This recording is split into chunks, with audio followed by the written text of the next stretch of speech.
Continue your journey at Arizona State University. Choose from more than 300 programs offered online from the nation's most innovative university. Connect with an enrollment advisor to learn about transferring credits and financial aid options. Visit asuonline.asu.edu. Some people take the straight path in life. But at Arizona State University, we respect your twists and turns. They make our online students more driven to excel in their professional lives.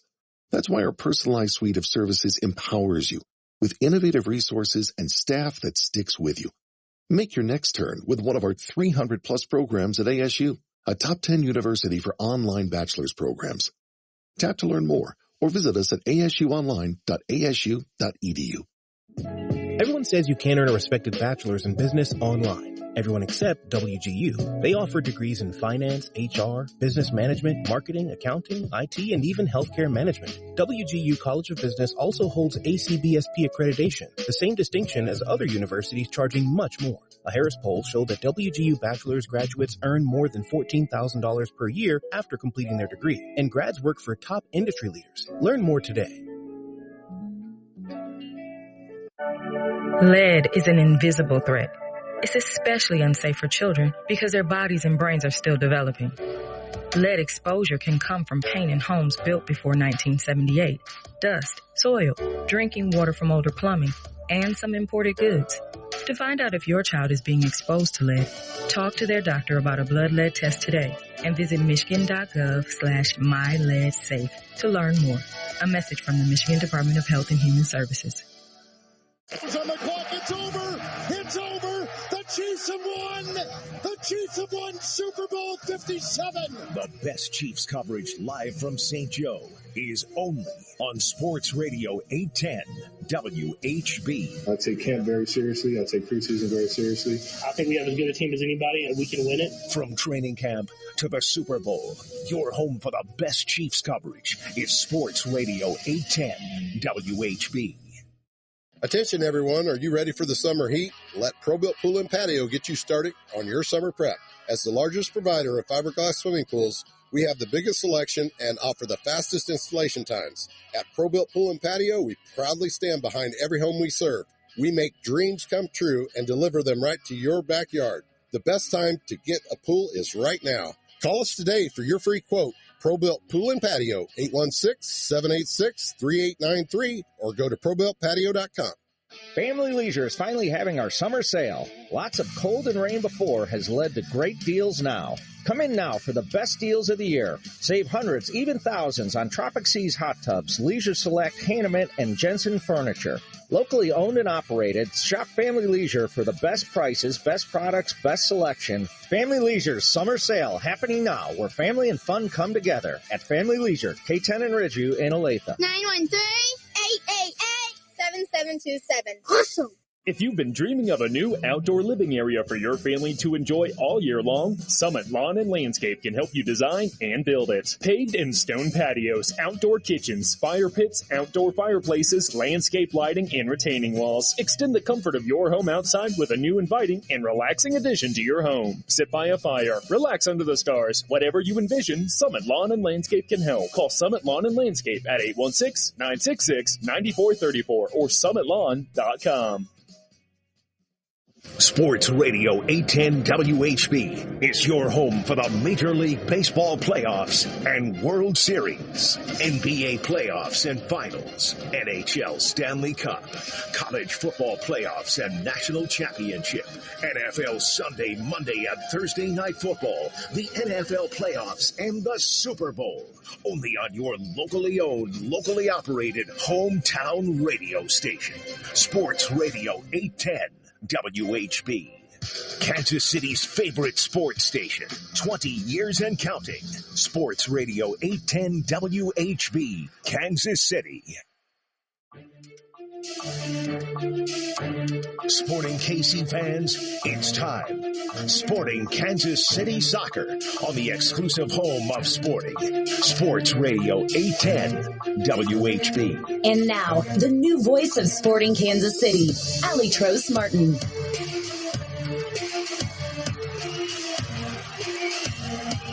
Happy Sunday, soccer fans, and welcome into our pre-match coverage for Sporting Kansas City's Leagues Cup group stage game tonight on the road against FC Cincinnati alongside Jacob Peterson. I'm a83e Martin, and Jacob, this Leagues Cup has been reimagined with both Liga MX and Major League Soccer going on pause for the next month so that every team across both of these leagues can dedicate all of their attention, all of their energy on this tournament. While Major League Soccer is well into their 2023 season, Liga MX just kicked things off.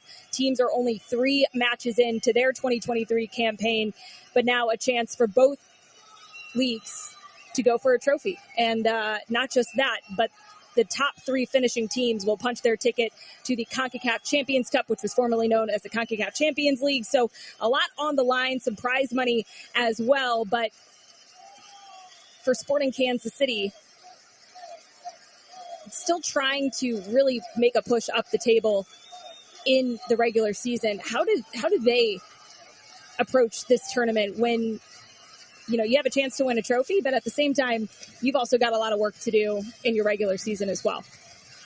Well, I think, Allie, you and I and probably most Sporting fans out there know that anytime Peter Vermees is approaching the game and the mindset is I'm putting out the best lineup that I can to go win this game. And it doesn't matter what competition that's in. It could be in the Open Cup. It could be in the regular season play. It could be a preseason game. It doesn't really matter for Peter Vermees. His mindset is putting out the lineup that he feels gives the team the best chance to win. From a player standpoint, I'll be honest, I don't know how players are going to feel about this tournament. I don't know. I know that Open Cup players care about. I know that in the past, some players have cared about Champions League, some have not. But I think it's exciting at least that the league is shut down for this whole month and to let teams be able to roll out their best lineups as opposed to what we've seen in Leagues Cup in the past years where it's sandwiched in between 2 league games. You don't really want to roll out your best lineup. So I think both these managers here tonight have put out very strong lineups. And FC Cincinnati is absolutely flying. Best team in Major League Soccer, on pace to break the points record in Major League Soccer. So I think for Peter Vermees and for any competitor on this Sporting team, you got to think, hey, this is a great opportunity to test ourselves, to go into a very difficult place to play and come out with 3 points and just kind of roll the dice and see what happens. But it's going to be interesting, and I think we're still kind of learning how exactly this Leagues Cup format is going to go. And Sporting Kansas City, they reside in Group 3 of the Central Region, and their group is comprised of 3 teams. Each group is made up of anywhere from 3 to 4 teams each across the 4 different regions, and Sporting's group stacked. You mentioned the success that FC Cincinnati's had this year. Chivas Guadalajara off to a great start in their Liga MX season. 3 games in, they've won all 3 of those matches. Sporting KC will host Chivas next Monday at 9 p.m. Central, but have to start off their group play in what has been the most difficult place to play. FC Cincinnati have not lost a game at home in 2023 and have really just run away at this point in the season with the Supporter Shield. They are 8 points above the next team behind them, and that is the New England Revolution. So for Sporting Kansas City tonight, not only having to start group play on the road, but doing so at a really difficult place with a very talented FC Cincinnati team that's just really clicking at the moment. They have the all-star captain in Lucho Acosta, who has just had a fantastic year. He's challenging for the Golden Boot. He's challenging for league MVP. And Jacob, when he has the ball, good things happen. He is one of the craftiest players. I know there's been a lot of talk about a certain Argentinian that's made his way over to Major League Soccer that has a lot of the same skill sets. But Lucho Acosta, we can't forget his name when talking about some of the best number 10s in the league. He is a phenomenal player. He was a phenomenal player when he was in D.C. before. He's a phenomenal player now that he's back with FC Cincinnati, and he's really kind of changed the culture in and around that club. And yes, Pat Noonan also coming over from the Philadelphia Union, his second year in charge of the team, but they are absolutely flying. And you mentioned some of those stats, but Cincinnati's 14-0-1 at home this year in all comps, outscoring their opponents 29-9, just absolutely battering teams. And it's an interesting one, though, because you've not seen wins like you saw the Philadelphia Union have last year, where it was 4-0, 3-0. Up until the 60th minute, FC Cincinnati basically is an average team. They would have a 0 goal differential. They are just so good in those final 30 minutes of the game. And it could be a little scary for Sporting fans because Sporting are one of the worst teams in the last 30 minutes of the game. So we'll really see how the game plays out, but it's not just a 60-minute game here. Sporting have to make sure they're locked in for those full 90 minutes because FC Cincinnati is so good. Acosta is so good. Brandon Vasquez is so good. I'm really excited to see the new designated player, Aaron Bupenza. Watched a lot of film on him over in Turkey. He is an absolute goal scorer. Also played in the Middle East, banged in goals over there. He could be one to watch, almost a Denny Bouanga type of player from LAFC. So this is a very dangerous attack for Cincinnati. Bupenza, Acosta, two players that we've been talking about in this pre-match show, both getting the start tonight for FC Cincinnati. So let's go through their starting lineup first. Brandon Vasquez and Bupenza will start up top. Luciano Acosta playing in that number 10 role. Junior Moreno, Malik Pinto, and Alvaro Barrial. Ian Murphy, Yersan Mosquera, Nick Hagland, and Alvis Powell will take the field, plus Alec Khan in goal for FC Cincinnati tonight. And Jacob, this Cincinnati team lines up in a 5-3-2 formation. What are you expecting from them tonight in this match and the challenge that they present Sporting Kansas City? You have to come and compete. I don't care about the tactics and all. They are hard to break down. They're great on the counter. When Luciano Acosta has the ball, you've got to make sure that you're dropping, picking up your man, but you've got to come and compete. That's what this team does so well, especially in that middle midfield, even without a couple of their big guys that are playing. But this team is dominant in all facets of the game, and that's why they are leading the Supporters' Shield standings and on pace to break records in MLS. And for Sporting Kansas City, here's how they will line up this evening. John Polskamp makes his return to the starting lineup for Sporting Kansas City. He will be in goal tonight for SKC along the back line, going from left to right. Tim Leibold, Andreu Fantas, and Danny Rosero in the two center back spots. Jake Davis in that right wing back role. That was hard. Midfield, Gadi Kinda, Felipe Gutierrez getting the start tonight since his return to Sporting Kansas City, and Remy Voltaire in place of the injured Nemanja Radoja, who did not make the trip with an ankle injury. And then up top, Kyrie Shelton, Alan Polito, and Johnny Russell. And we are underway from TQL Stadium in Cincinnati, Ohio. Sporting Kansas City on the ball first, playing it long over the top. And Cincinnati clearing it away. And it looks like Kyrie Shelton will actually start on the right wing while Johnny Russell will play on the left, and he's on the ball now, driving up that left-hand side. He's got Tim Leibold, but instead he cuts inside, finds Alan Polito. Polito back to Kinda. Sporting just dancing around Cincinnati's box right now. Nice ball through from Tim Leibold to Gadi Kinda, but he couldn't quite get it under control, and that one goes out over the end line to set Cincinnati up with a goal kick. Really want to see what Gadi Kinda has in store for Sporting. He's been so good when he's been in the games. He's just still working back off of that injury, and he's healthy, he's fine. It's just getting that fitness and consistently being able to play 90 minutes every week. But every time he's been out on the field, Ali, he's been excellent.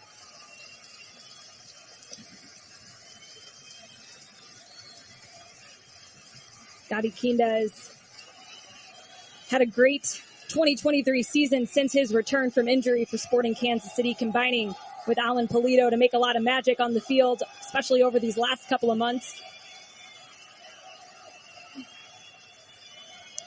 And Polito now putting some pressure on Cincinnati's back line. Gadi Kinda releasing to do the same, forcing Cincinnati to go backwards. A great crowd showing up to TQL Stadium as the clearance by Can, the goalkeeper, goes to the feet of Tim Leibold, who quickly springs the attack for Sporting Kansas City, muscling his way towards the end line and is able to earn a corner for Sporting Kansas City, their first of the night, as we are 2 minutes in here at TQL Stadium. For Sporting Kansas City, these are going to be moments in the game where they're really going to want to capitalize. Danny Rosero scored off of a corner just the other weekend in the final game of the regular season before things went on pause for the Leagues Cup. It wasn't enough as Sporting fell 2-1 at Austin, but Rosero with the goal in that game. Got Ikinda to take this one, plays it short. Fontas is there. Fontas still on the ball, blocked, but only as far as Tim Leibold, who heads it back into the mixer, but no one there from Sporting Kansas City to get on the end of it, and that one rolls out in line to set up another goal kick for Cincinnati. Got Ikinda just mishit that one near post. Get the connection that he wanted, but you're right, Allie. Really, Danny Rosero is the target for Sporting on those corner kicks, and it looks like Sporting are not going to press high against Cincinnati. Let them pass it out. I think Sporting will be content if they can keep it like this, where Cincinnati's just knocking it around between the center backs. Which is not a bad approach given how much firepower they have up top, and here comes Cincinnati as they're building their way forward. Ball chipped into the box, and that was Bupenza who was on it. He went to ground, was hoping for a call, but nothing there. Sporting Kansas City will now get it back as John Pulskamp getting his first touches of the game. Kendall McIntosh had been the starting keeper over the last few weeks after Tim Melia went out with injury, and now here's a dicey situation. Pulskamp able to play out of it as Rosero was under pressure inside the 18. And Sporting now with the throw-in just past half field in their own half. And that's what I'm looking for in this game. And I got of all the storylines for Sporting is John Pulskamp. And how does he respond getting the minutes back in goal after Kendall McIntosh was out there for most of the time. And Tim Melia was out dealing with an injury. And now Tim Melia is starting to get closer to being back with the group. Who's going to be that number one goalkeeper? Because Kendall McIntosh didn't always play the best when he was back there. First appearance for Pulskamp since May 10th. He's been working really hard to get back and look. There's always been that question of how does this goalkeeper room operate? Because over the last couple of years with Tim Melia handling and recovering from a number of different knocks, Danny Rosero doing a good job to slide and cut out a dashing Brandon Vasquez, but he gives up a corner in the process. And this will be a good opportunity for FC Cincinnati. Lucho Acosta walking over to take it. And a good test early on for Pulskamp as we are just 5 minutes into action.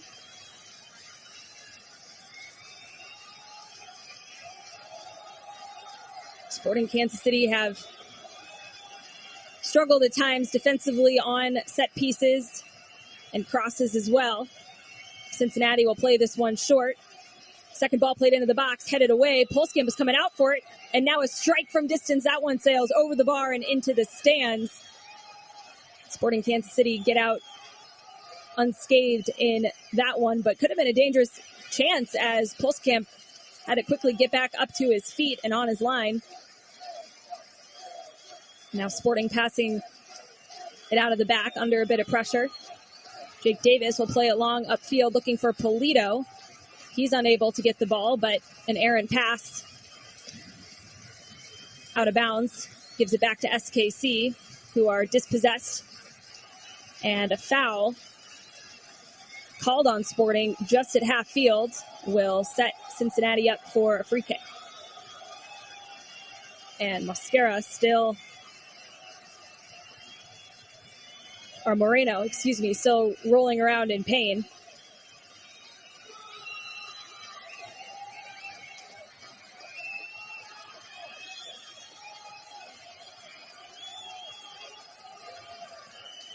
Ball played in. Johnny Russell getting back to help and wins it back for Sporting Kansas City, playing it off of Alvis Powell to earn a throw-in.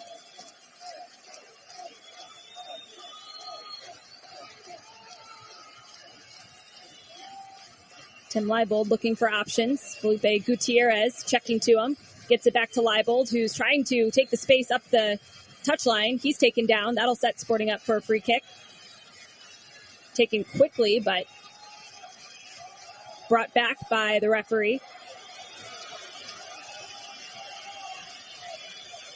Now Fontas will play this one short to Remy Voltaire. Voltaire playing in the defensive midfield spot tonight for Sporting Kansas City. Nemanja Radoja is out with an ankle injury, and Daniel Shallowy was also withheld from the lineup tonight as he deals with a groin injury. He's one of just two players, him and Eric Tommy, to play in 25 league matches this season. Alan Polito looking for a clever flick forward to Felipe Gutierrez.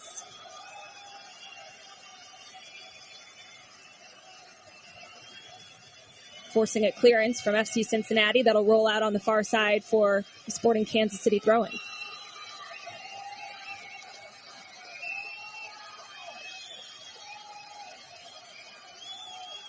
Just 8 minutes into the game, Sporting in their sporting blue hoops, moving from right to left, while FC Cincinnati in their blue kits. And John Polskamp with a nervy pass up the middle into Remy Voltaire, who does a good job to control it. And now Sporting Kansas City coming the other way. Gadi Kinda plays it through to Kyrie Shelton. He's got space on the right-hand side. He cuts into the box, plays it across, header into the back of the net, and that is an own goal by FC Cincinnati. Sporting Kansas City on the board first. And that is not the way that you expected Sporting Kansas City to find a goal in this game. However, they'll take it as a bad mistake early on puts the visitors ahead first. And Jacob, the build-up to this one. Whew. That's what I was going to say, Allie. It is excellent soccer from Sporting playing out. And even though that great finish, the finish in the end from Nick Haglund is ridiculous if you're an FC Cincinnati fan. It's actually a very poor cross from Kyrie Shelton, but a great finish from Nick Haglund into his own net.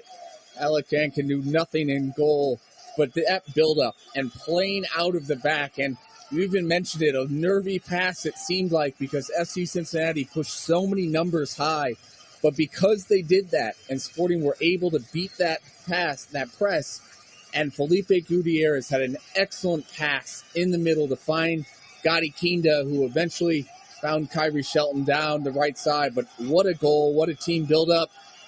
Just checking here to see if Kyrie Shelton was offside in that moment. As we wait for the referee to give the official decision there, Nick Haglund, Cincinnati native, just an unfortunate situation for him, scoring in the wrong net in front of his hometown. He is the only player on FC Cincinnati to have played against Sporting Kansas City in their past meetings. These two teams have not played against one another all too often. And this is the first time Sporting's playing at TQL Stadium. And now here comes Cincinnati.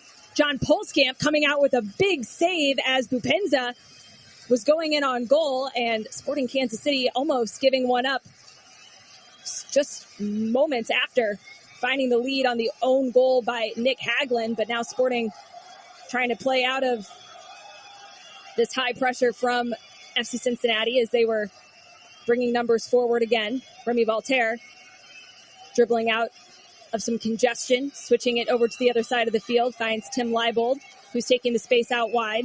Sporting still in their own half. Gadi Kinda on the ball, heading towards midfield. Beautiful ball through to Tim Leibold. He cuts past his defender, taking the ground, and that will be a card as Mascara will enter the books. Tim Leibold, though, with a perfect touch, a beautiful pass, perfectly weighted by Gadi Kinda. Tim Leibold would have been one-on-one with Can, the goalkeeper. And now Sporting Kansas City will set up for a dangerous free kick and another player in the books for FC Cincinnati. What a ball by Gadi Kinda to set that up. As going back, John Polskamp had a massive save on the other end. As Brendan Vasquez got in behind, just a little touch to Bupenza, fired it right at Polskamp, but a good save. And going right back the other way. Gadi Kinda, excellent setup to Tim Leibold. This game is up and down so far. Up and down, but so far favoring Sporting Kansas City. 12 minutes in, a 1-0 lead. And now Gadi Kinda setting up for a free kick just outside the 18.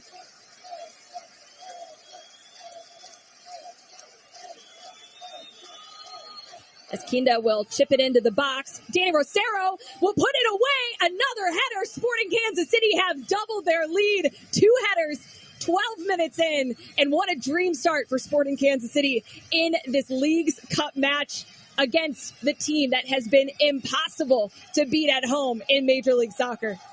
Sometimes soccer doesn't make sense, Allie. We're sitting here talking about how good Cincinnati's been. Sporting's been in some pretty bad form lately. We're 12 minutes in, and it's 2-0.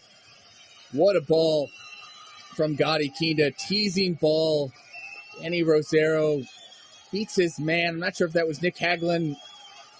That was at the end. It was Nick Hagelin. Ooh. He's had a rough 12 minutes of this game. Maybe Alicante could have came from that. Maybe not. Either way, doesn't matter. Sporting are up 2-0. And Danny Rosero now with goals in back-to-back games for Sporting Kansas City. His one at Austin last weekend, not enough, but this one could stand to be important as this game wears on. But Sporting Kansas City out to an early lead in what is a very tough group in this Leagues Cup competition, at least if you're looking at how the regular season has gone for the other teams in their group. For FC Cincinnati, they are atop the Supporters' Shield in Major League Soccer regular season play, 51 points, 8 points ahead of the next team behind them in the Supporters' Shield race, while Chivas Guadalajara, the Liga MX team in Sporting's group, they've started their 2023 season with 3 straight wins in the first 3 matches. Now a bad giveaway puts the ball in the foot of Lucho Acosta, who's dispossessed by Remy Voltaire. He's unable to connect with Gadi Kinda. And now here comes Hagelin, trying to maybe make up for some of his mistakes early on in this game. But the ball finds its way back to Andreu Fontas, who clears it upfield. And Johnny Russell taking a hard hit. He's on the ground, out of frame now. We'll see if he's made his way back onto his feet, but play has been stopped, and Russell appears to be in a good deal of pain as he's holding on to his left leg. And Johnny Russell's dealt with a number of injuries in this season already, mostly his hamstring. And it's unclear if that is what's been affected, but he's holding on to his lower leg, and the medical team has rushed out as we get another look at what happened here. And that just looked awkward. Ugh. Yeah, I don't want to speculate or anything. It just it looked weird, and I mean Johnny immediately grabs his knee area. One of the tougher guys that I know. You usually don't see this from Johnny Russell. No, and even going back to last season, when Sporting Kansas City struggled greatly, the one player who really tried, despite so many injuries that the team was facing, tried to just play through little knocks here and there, was Johnny Russell, and he is still writhing in pain on the ground. You can see it on his face, but he's now sitting back up. I hope it's not a knee, and hope he was grabbing his shin maybe. Sometimes you can get studded across the shin and cut you up a little bit, but it's not anything wrong with your actual knee joints or ankle or anything like that. That's what you're worried about more. But what a start, though, for Sporting. These first 15 minutes up 2-0. Not to get ahead or anything, but Sporting are undefeated in all competitions this season, 6-0-3, win scoring 2 or more goals. And so not to say that this scoreline is going to now lead to a very positive result in this game, which, very important note to add, there will be no draws in Leagues Cup play. They're kind of taking what the league has been doing in MLS Next Pro, and if the game goes to a draw at the end of regulation, both teams will battle it out from the penalty spot for the tiebreaker. So that's something to watch for throughout the entire Leagues Cup is how things go, because there will be no draws in this tournament, which is awesome. I love it. It's been fun to see in MLS Next Pro as well. It has been. And even in this tournament so far, we've had some long shootouts already going on, and I like it. I like just having a winner at the end, especially in group play. Don't have to worry about goal differential and head-to-head and all these other tie-break scenarios. You still might, but at least this is another layer in there that actually gives you a winner at the end of the game. And especially in a tournament, right? I mean, you eventually have to win on penalties at some point anyway, so why not introduce it at this stage as well? I think as soccer and MLS looks for ways to innovate, make the game more exciting, that's just one little wrinkle that they've already tested out in MLS Next Pro. Now they're kind of running it out here in Leagues Cup. I'm interested to see how much more of that format we see going forward for Major League Soccer. Just like the NHL did as well, to get an extra point. Makes sense to me. Here comes Lucho Acosta, another big save by Pulskamp. This one cleared away, but FC Cincinnati, they've got numbers forward. They're trying to keep Sporting Kansas City pinned in their half to try and find their way back in this game. But John Pulskamp, we're just 18 minutes in, and he's already come up big with a couple of crucial saves for Sporting Kansas City. He's on the ball now with a pass backwards, clearing it upfield. And Hagelin will be the one to track it down and try to bring it back forward for FC Cincinnati. And there is still plenty of time in this one. So Sporting cannot just sit back and say, hey, we got a 2-0 lead. We're going to protect it. You got to keep playing. You got to keep going forward if you can. Cincinnati with a cross into the box, headed away by Danny Rosero. And now Sporting trying to make their way upfield, but Jake Davis dispossessed. He's getting back in position. Ball to the top of the area. And it looks like there was an offside flag raised, perhaps. Sporting Kansas City, 19 minutes in, a 2-0 lead over the best team in Major League Soccer at this point in the season. And it has been an effort on both sides of the ball. It's not just been the goal scored, it's been the one stopped by John Pulskamp in the early going here. The first goal, an own goal by FC Cincinnati's Nick Hagland. Johnny Russell trying to play it across, and that one is cleared away. But that was the first goal in this game. It was a beautiful finish, actually. Unintentional by Nick Hagland. That one coming off of a cross by Kyrie Shelton to put Sporting ahead 1-0. Then off of a set piece, Danny Rosero scored his third header goal off a set piece this season. Second one in consecutive games for SKC. And what's interesting is that for Cincinnati, this was their second own goal conceded this month. Dom Badgie had an own goal on July 1st against New England. That, of course, was the only draw, the only result that was not a win on their home field this season was that 2-2 draw against New England. And so own goals have led to not so positive results for an FC Cincinnati team that's gotten very used to winning in 2023. Some combination play here on the left wing between Johnny Russell and Gadi Kinda. Now Russell driving inside. He cuts around the defender, tries to get a shot off. That one's blocked. Hagelin plays it out for a corner for SKC. This will be their second on the night. And Sporting Kansas City really putting the Cincinnati team under it here in this first half. Gadi Kinda right now is just playing out of his mind. And his relationship with Tim Leibold, Johnny Russell there, it's been so strong to start this game off. Gadi Kinda will take it, plays it short, and Danny Rosero was crashing into the area off of the deflected ball, but the referee says his touch was the one that sent it out, although Rosero is arguing that one took a deflection and should be another corner. Can, the goalkeeper, will run over to take the goal kick. Former SKC goalie, Alec Can. And a former teammate of mine at both with Sporting and in Atlanta. What can you tell us about him? Fantastic human being. Fantastic. Very good goalie as well. Just kind of ran into playing behind some very good ones with Tim Melia here, Brad Guzan in Atlanta, and then Roman Celentano up there in FC Cincinnati.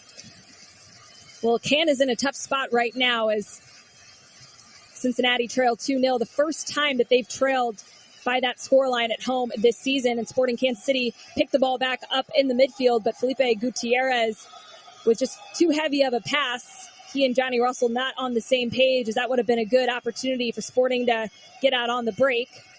But instead, FC Cincinnati back on the ball near half field, trying to build forward, and now they give it away.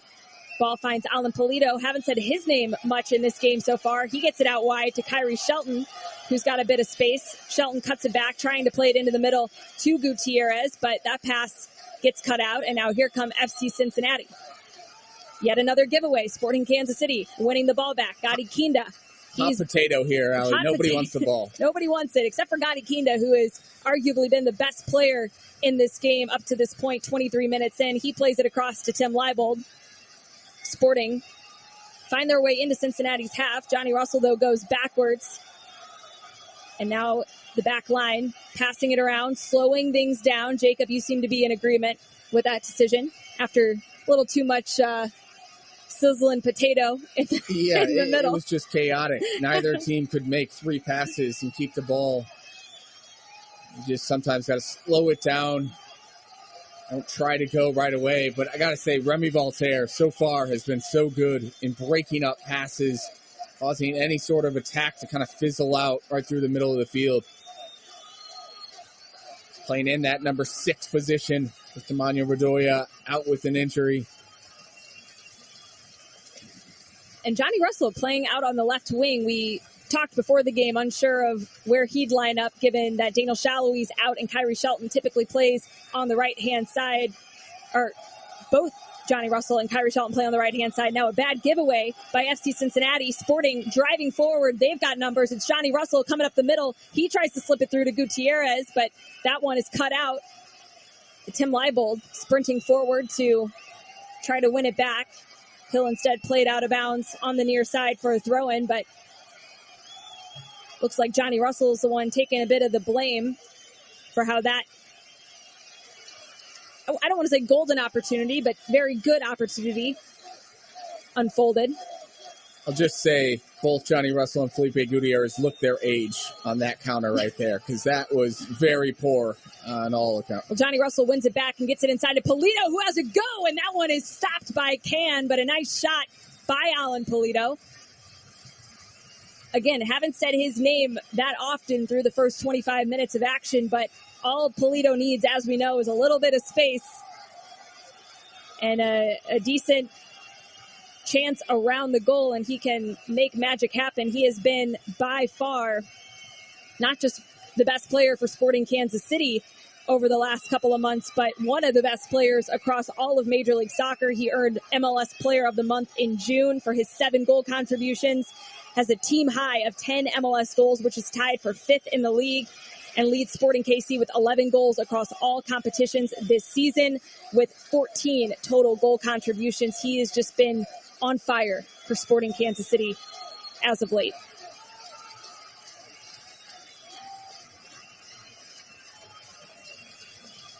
Danny Rosero, Sporting's lone goal scorer in this game, on the ball.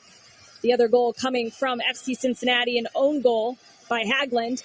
Beautiful ball forward by Gadi Kinda, just not quite in the right spot for Tim Leibold, who was trying to get on the end of it.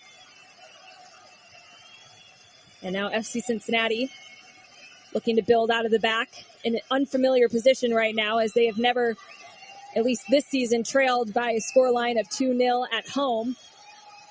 And this has just been a completely new look, FC Cincinnati, from the team that entered the league in 2019 and really just struggled, to put it lightly. They were by far the worst team in all of Major League Soccer in those first couple of years, with a shot from distance here going well over the bar. And Sporting Kansas City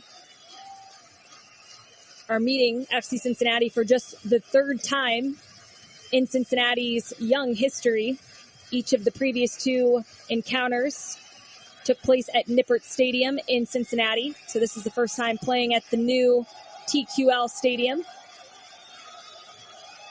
Sporting playing out of some pressure from Cincinnati right now, doing a decent job so far, but Fontas unable to keep his pass up the near touchline in play.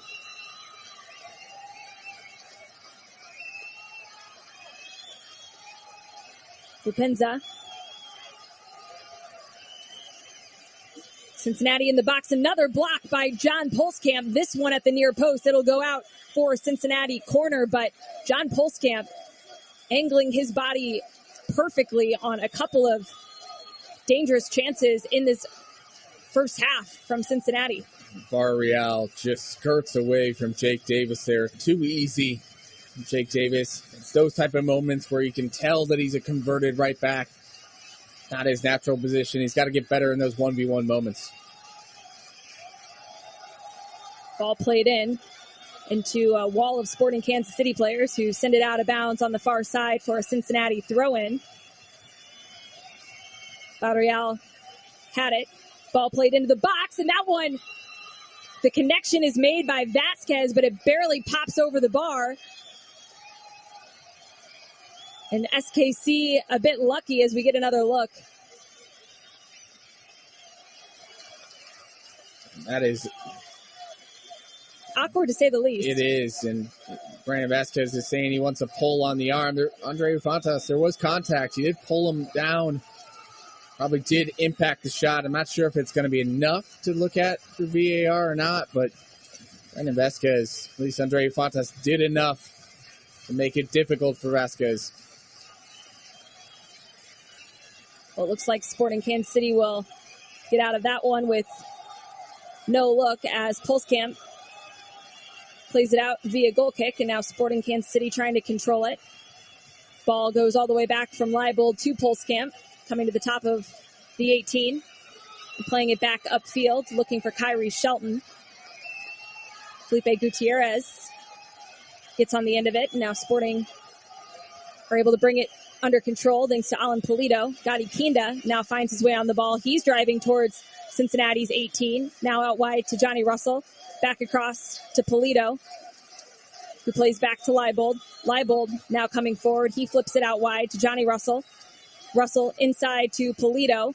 Pulido trying to cut it back and get past his defender. He tracks back after losing the ball, and now we've got a interesting situation here on the near side. A red card has been shown, and it looks like Alan Pulido could be exiting the game. Players are all crowding around one another. There's fighting going on, and this could be a very, very bad situation for Sporting Kansas City.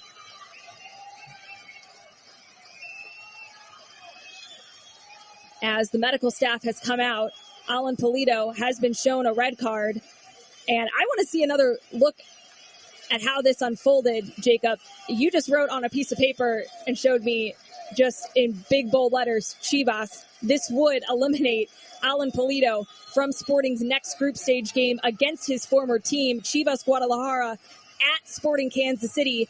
A game that, look, Pulido's vocally shared how excited he is about playing against his former team for what would be the first time after spending 2016 to 2019 there before joining SKC in 2020. But Pulido working to get the ball back. He just lost his mind here. It's a foul, I think, and then he didn't like this from Mascara, and then immediately he goes at him and he headbutts him in the face. And it's 100% I'm not a red. gonna lie, I kind of missed the headbutt in real time, but seeing it there is no question about it. Alan Pulido face-butting Yerson Mascara, and he will see a red card. Now Sporting Kansas City up 2-0, but having to play down a man for the remainder of this first half, which still has a little less than 15 minutes remaining. And it looks like Mascara just gave him a little shove, and Pulido, like you said, loses his mind a little bit. I don't know what he's complaining about, unless he's just saying sorry to him, because I don't think he necessarily meant to do it. I think Mascara's momentum was bringing him over as Pulido was I think he was trying to do the old tough guy one soccer fight, right? Where you you puff your chest up. Yeah. But he just absolutely headbutted Mascara straight in the face. And you're right. A yellow card it didn't for look Mascara. like, it didn't look intentional now that it should be a yellow card for Mascara, which should be his second yellow card, and he should get a red, and Pulido should get a red as well. Now, that's not reviewable, though, I don't think. If it is. No, second yellows are not reviewable. So, like, Mascara there should get a second yellow, and that should be a red card if you're the referee. But I haven't seen it would have had to have been, if they had shown him a straight red, that would have been reviewable, but because it's a second yellow. Well, either way, a bad situation for Sporting Kansas City as we're just 32 minutes into this match. Sporting with a 2-0 lead, but now we'll be playing down a man for the remainder of this game, which still has plenty of time remaining. And you can see Polito talking to the kit man, Mike Flaherty, as he exits the field. You can kind of see he just didn't really realize spatially where Mosquera was in relation to him. As he was coming back up from that, he felt the contact with the hit from Mosquera, and he got up, looked to have wanted to kind of puff his chest up like, come at me, bro, and instead meets Mosquera with his face and a red card. So no Alan Polito. Sporting Kansas City now must adjust. It looks like they've got Gadi Kinda playing high up the field with the rest of the team positioned in a 4-man back line, a 4-man midfield, and then Gadi Kinda pushed high. Would you imagine that that's how Sporting will try and play the rest of the match? It's just so unfortunate that that has to happen when Sporting's up 2-0 against the best team in the league. A tall task ahead as Cincinnati have a corner. Lucho Acosta chips it into the box. Header, that one finds the back of the net, and we have got a ball game. FC Cincinnati have found their first goal in this game. That one coming, I believe, from Ian Murphy, the Duke alum and number 14 overall draft pick for Cincinnati in 2022.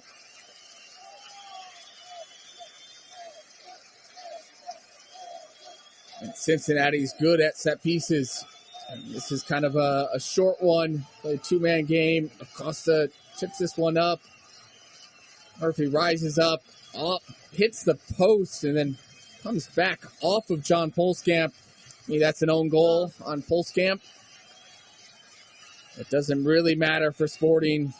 Murphy's wide open in the center of the box. Good rise, good header. Right now, that is a massive goal to give up.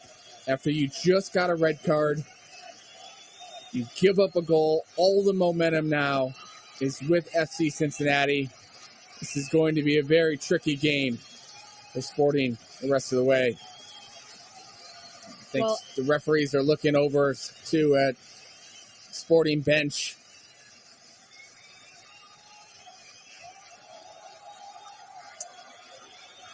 Well, it looks like a hydration break is in order right now. It's very hot here in the Midwest. If you are not from the area, and if you are, you know exactly what we're talking about.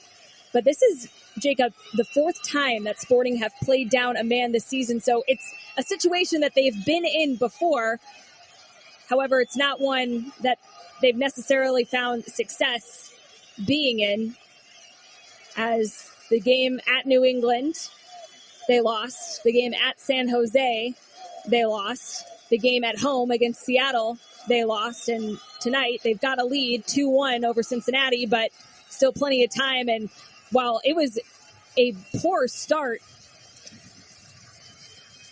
for FC Cincinnati, we have just learned that it is not a water hydration break. It is instead a weather delay. And so this game on pause due to what I would imagine is some thunderstorms in the area. And now we'll see how much time is going to have to pass before teams can make their way back onto the field. But to Ellie, to go back to your points about Sporting playing down a man, and look, it's difficult, right? There's no doubt about it. It is difficult to play, and in some of those games, the red card has come when Sporting have already been down by a goal or two, and those moments, it's almost impossible to grind out and get anything from it. You can do it, but it's hard. This game, up 2-0 at the time, it's doable.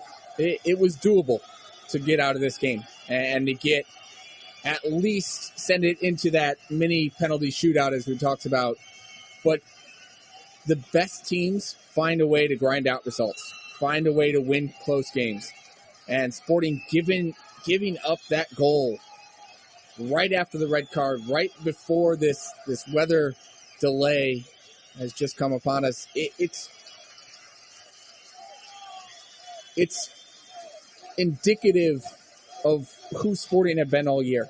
Yeah. They have not been able to rise up and to meet the moment in a lot of these close games, a lot of these hard, physically demanding games, a lot of them on the road. Sporting only has one win on the road. And to win on the road, you have to be able to grind out and to compete and to battle. And it sounds like these are just cliche words that I'm throwing out, but you have to be able to win these type of games. And it's not about soccer. It's not about talent. It's not about any of that. It's about the mindset. Sporting hasn't shown that they have that winning mentality. Can they go out here with, 55, 60 minutes remaining and hold on to this league? This is something that can certainly turn your season around, but it is a tall task right now for Sporting. Well, and Jacob, if you're this Sporting Kansas City team, you have this weather delay, which at this moment in time feels like a bit of a gift for Sporting Kansas City, because it did feel like after Cincinnati scored that goal to pull one back and now just trailing by a goal instead of two, that another would be coming shortly after. That has certainly been the case, and we've seen it with the Sporting Kansas City team. That feeling was in the stadium against Houston when they were pushing for the equalizer. They found it. Real Salt Lake go up 2. They find their way back into that game. And it's just sometimes a feeling that you get a sense of in the game, and it's a feeling that comes from both sides. And even though we're taking this game in and calling it through a screen, you kind of got that sense with Cincinnati. But for Sporting, you now have a little bit of time to regroup. How do they, from a not tactics standpoint necessarily, but personnel standpoint, how do they go back out in this game to try and set themselves up in a way that keeps them organized and in this game against a team that you don't want to have a disadvantage against being down a player?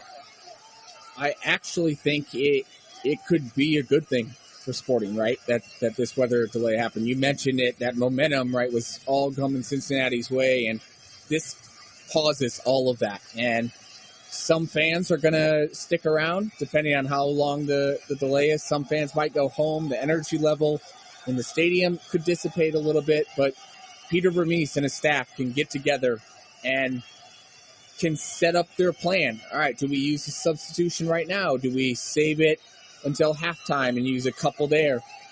But you have 5 subs. You know that you can use those at 3 different moments. You can try to plan it out as well as you can. And it's much harder to defend physically on your body and your mind as well. It is harder to defend than it is to attack physically. You get a lot more tired when you're chasing as opposed to when you're trying to create. So right now, this is a little pause button for Sporting. Guys can rest. They can get their legs back under them, because Sporting have an old team, an aging team, a veteran team, some might say, but they should be smart enough to handle these type of moments. And this little break, I think, actually gives them both a physical and mental break, which then they can collectively talk in that locker room and figure out a game plan. And we don't know how long this is going to last. It could be 30 minutes. It could be 3 hours. But either way, I think Sporting right now it's a good thing that they get this little pause to collect themselves, because the emotions were too high after the red card and the goal. They need to get their wits about them again. Absolutely, and we'll wait and see what the time frame looks like for a return to play here tonight, as we are in a weather delay at TQL Stadium. Sporting Kansas City with a 2-1 lead over FC Cincinnati in their first group stage game of Leagues Cup. We will take a quick break as we try to figure out how we're going to proceed forward, waiting to find out some more from our team on the ground in Cincinnati about this weather delay. But Sporting Kansas City 2-1 with the lead over FC Cincinnati, but down a man as Alan Polito was shown a red card. And still quite a bit of time left in this game. We're in the 35th minute, but in a weather delay right now. We will be back in a bit here on Sports Radio 810 WHB.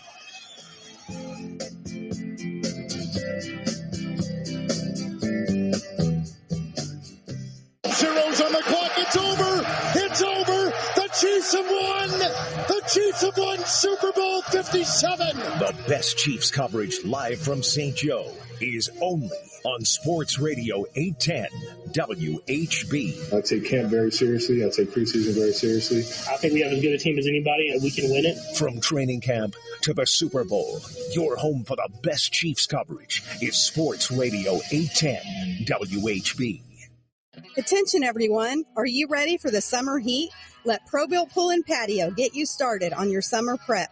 As the largest provider of fiberglass swimming pools, we have the biggest selection and offer the fastest installation times. At Pro-Built Pool and Patio, we proudly stand behind every home we serve. We make dreams come true and deliver them right to your backyard. The best time to get a pool is right now. Call today for your free quote.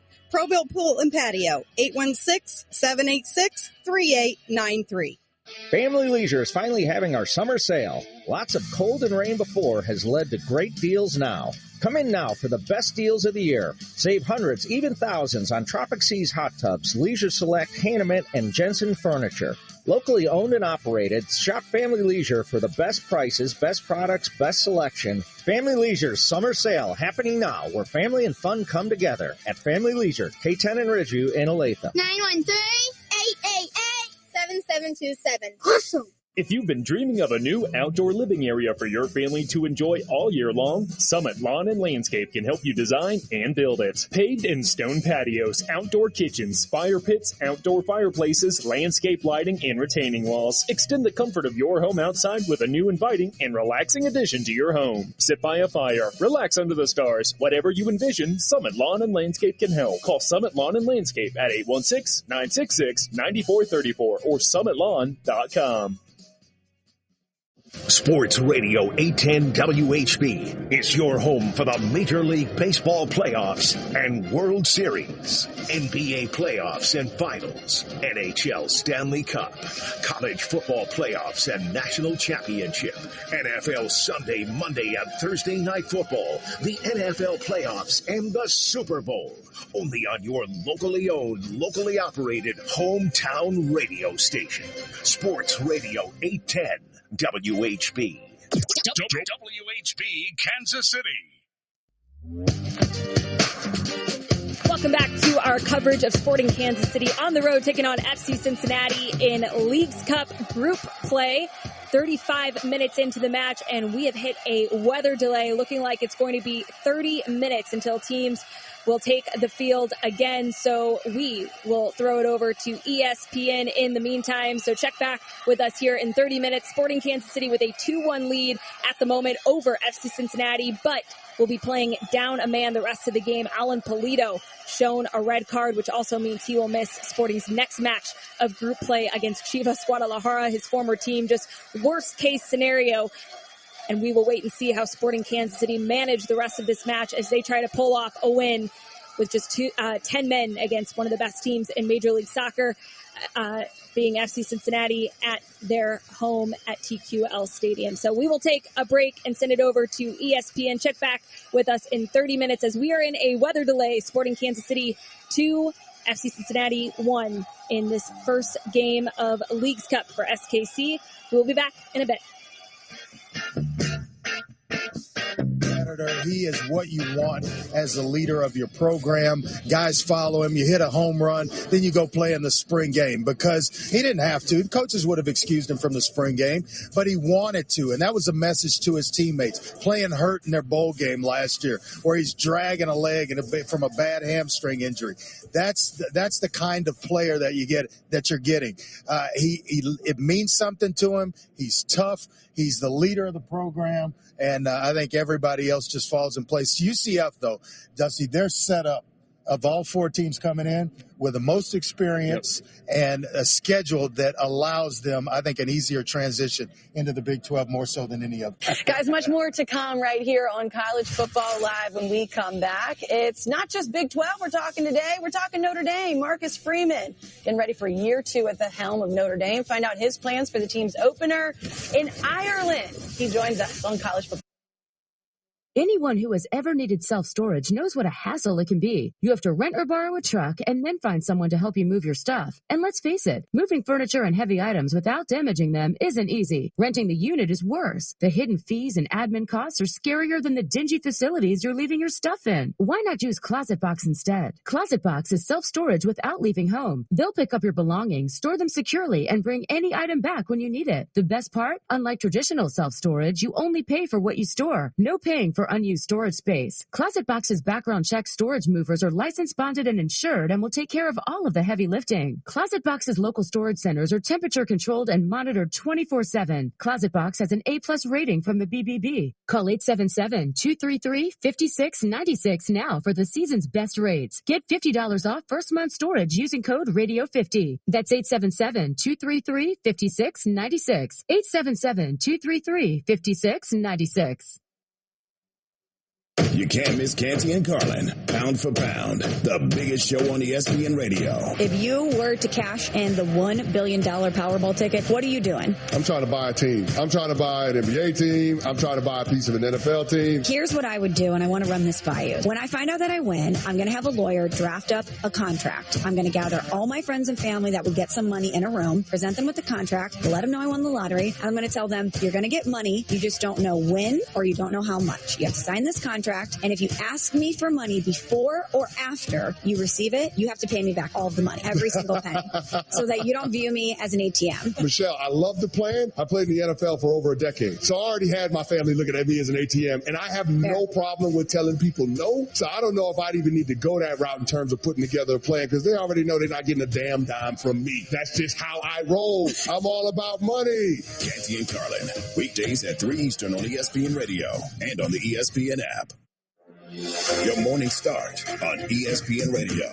If you're Joel Embiid and you have a history of injuries and you're able to stay healthy for a certain stint, it comes down to, what has the franchise done to surround me? Once again, there's accountability. Well, there ain't nothing wrong with applying pressure. The whole city feels it. You may not like it, but it's what time it is. Philadelphia 76er fans, it is what it is. Mornings on ESPN Radio.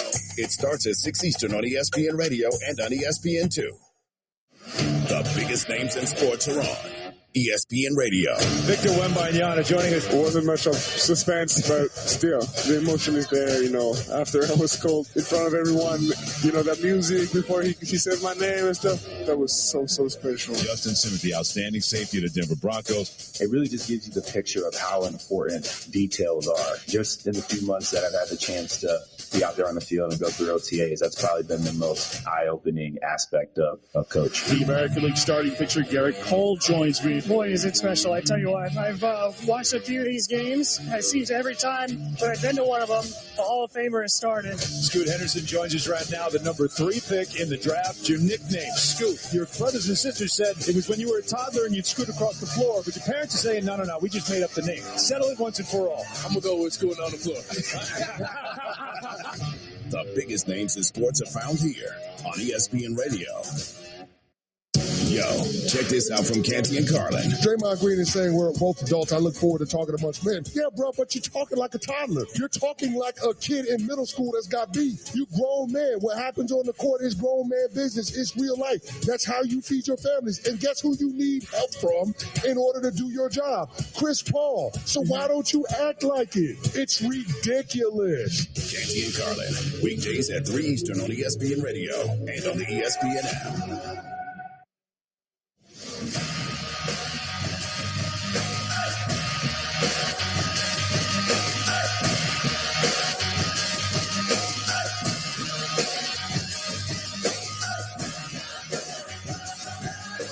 This is SportsCenter. I'm Ed Menken. The Red Sox and Mets are wrapping up their weekend series at Fenway Park. The game is currently on ESPN Radio and other ESPN radio outlets. They're in the bottom of the 4th inning, and Boston holds a 5-0 lead, trying to take 2 out of 3 from New York over the weekend.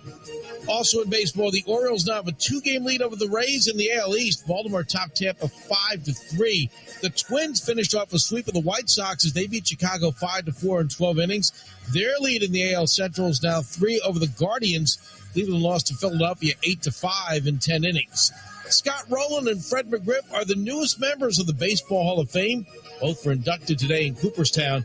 ESPN's Doug Glanville played with Rowland in Philadelphia. We called him Rock, and a lot of it was just, it fit because his last name was Rowland, so it was Rock and Roland. But it was also the fact that he was truly steady like the Rock of Gibraltar. Every day, consistent, came to work, didn't want the glory, just punched the clock and did it with a great effort. Rowland was part of a World Series winner in St. Louis. Brian Harman entered the final round of the British Open with a 5-stroke lead. He ended the final round with a 6-stroke margin for his victory, the first major he has ever won. Harman finished 6 ahead of 4 second-place finishers and finished 14 under for the tournament after shooting a 70 in round 4. The NBA's Board of Governors has approved the sale of the Charlotte Hornets to a group led by Rich Snell and Gabe Plotkin. This will end Michael Jordan's 13-year run as majority owner. U.S. women's soccer team back in World Cup action on Wednesday against the Netherlands. Netherlands won today 1-0. Hey, this is Freddie Coleman, and coming up on Monday, Justin Fields, Mac Jones, Jordan Love. I can't wait to tell you who's on my list of players that are heading into a make-or-break season. You better not miss it at 6 p.m. Eastern Time on ESPN Radio, the ESPN app, and ESPNU.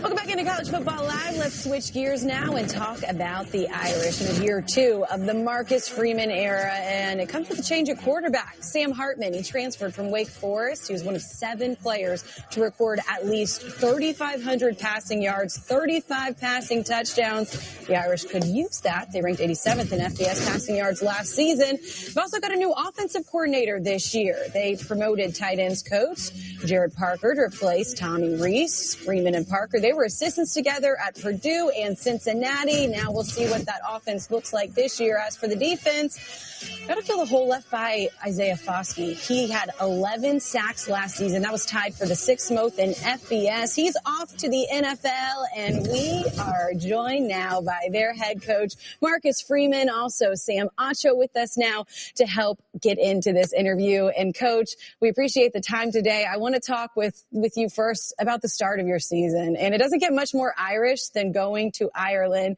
to play Navy week 0. I know there's a lot of excitement about that. But there's also logistically some challenges. What's it like trying to figure out that week 0 game? Yeah, I think the fortunate thing is that you had a lot of NFL teams, a lot of other teams that have done it, that you can make some phone calls and say, hey, what did you change in terms of when you leave, how you started camp? And we came up with a great plan, and I feel really good about it. Then something funny happened. I went to Hawaii for about 8 nights about 2 weeks ago with my family, and we took the red eye back. But what it did was give me a real-life experience of what our players will feel like when we leave on a Wednesday night and land there on Thursday morning. So I kind of tweaked the plans a little bit just through my own experience. And so I'm looking forward to it. We're looking forward to a challenge and playing Navy in week 0, but there is some logistical challenges that we have to prepare for. Coach, I got a chance to spend time with you and your team a few weeks ago, and there's so much that you do for this program. But what I'd like to know from you is what makes Notre Dame special?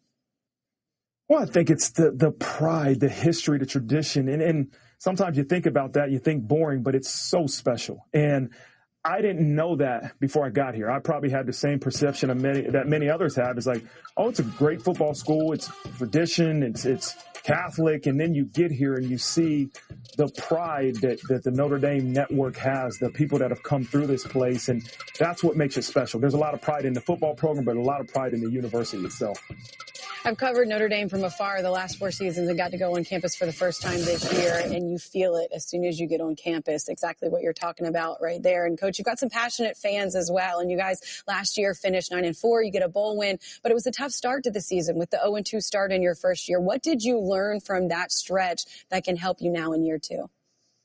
Yeah, I think most importantly, you learn that it's not as easy as you think it might be. And, to start off the season 0-2, you lose a tough one to Ohio State, but then you lose one to Marshall, and it makes you kind of question everything you're doing, right? And I've said this before, but everybody says trust the process. At that point, you say you got to fix the process. And as I look back on that time now, as you go 9-4, you look back to especially that Marshall game and the Stanford game, you're really grateful that it happened. and nobody wants to lose, but the most growth we did became after those losses. And you don't want to have to go through those, as I said earlier, but you know what, I'm grateful we did. I think we're all better. There are going to be other tough trials and tribulations that happen in the future, but it takes some of those difficult moments to truly grow. And I look forward to hopefully trying to grow from wins and close wins than a tough loss. Coach, you talk about some of those close wins, and obviously you're going into your second year as a head coach. A question for me is, what keeps you up at night? What right now, obviously you got training camp coming up, and you understand what's ahead of you. What's keeping you up at night during this time? Well, sometimes I got a 4-year-old that comes and hops in the bed and doesn't want me and my wife to get much rest. And, obviously you want to take care of your family at home. But for me, it's given our program, our players, the best chance to have success. And that's what keeps you up at night is, did I do everything in my power to make sure this team is prepared for the 12 guaranteed opportunities that we get? Because that's what it's all about. We train all these days a year. We practice so many times for 12 guaranteed opportunities. And I want to make sure that I give this group of men the best opportunity to have success. Well, something that I know helps you sleep at night, I'm sure, is having the quarterback that you have, Sam Hartman. And I want to dive into him, but you've had this whole offseason with him. You've also had the offseason, you mentioned going to Hawaii. We've got some of the other looks at what you've done this offseason. Got to be pretty cool to go to the Kentucky Derby, another experience that I've never had. Looks like a great time there with the friends and family, but you go from the Kentucky Derby, not just that, you're also going with Sean Payton, hanging out with the Broncos, getting that look at that. And then back to your quarterback who you go fishing with, Sam Hartman from the South, big fisherman himself. First and foremost, Coach, Sam's coming on later, so tell us the truth. Were you a good fisherman, and is Sam? He's a good fisherman. Now, when we were together, he didn't catch a fish. Right. And the minute we leave, I get a picture from him and say, hey, Coach, look at this big fish I caught. And so I said, listen, man, if you can't do it under pressure, then I don't know if you're going to be the right guy. But he loves to fish. He comes over to our house a lot in South Bend and fishes. But the guy loves to fish. But, as the head coach, you're asked to do a lot of speaking requirements. Right. And I go and I speak at a lot of Notre Dame networks and Notre Dame clubs. And the only thing I try to tell our university is that, hey, I want to coincide speaking engagements with professional development. And what you try to see is even a chance to speak in Charleston, South Carolina. I get a chance to go and spend a few hours with Sam Hartman and his family at his home. And then I spoke in Denver, and then I got a chance to meet with the Broncos coaches. And I was in Minneapolis with the Vikings and spoke with the Vikings program. So it's not always NFL teams, but I want to make sure I'm constantly growing as a leader. And there's many different ways to do that. And I know maybe you look at Kentucky Derby and say, I don't know how much growth you were doing there, but I was able to actually sit down with Pete Novacqua, who is going to be our future athletic director at Notre Dame. And so we spent some time together there at the Kentucky Derby. Coach, I don't know how this is going to make you feel, but it is exactly 44 days until you get to see that on the big stage in Ireland. We cannot wait to see it. Best of luck this season, and we appreciate the time today. Thanks for having me. It's time to get back to work. All right, still to come on College Football Live. Joey McGuire and Texas Tech, they're looking to reach new heights this year in the Big 12. We'll hear from the Red Raiders head coach on those new heights when we return on College Football Live.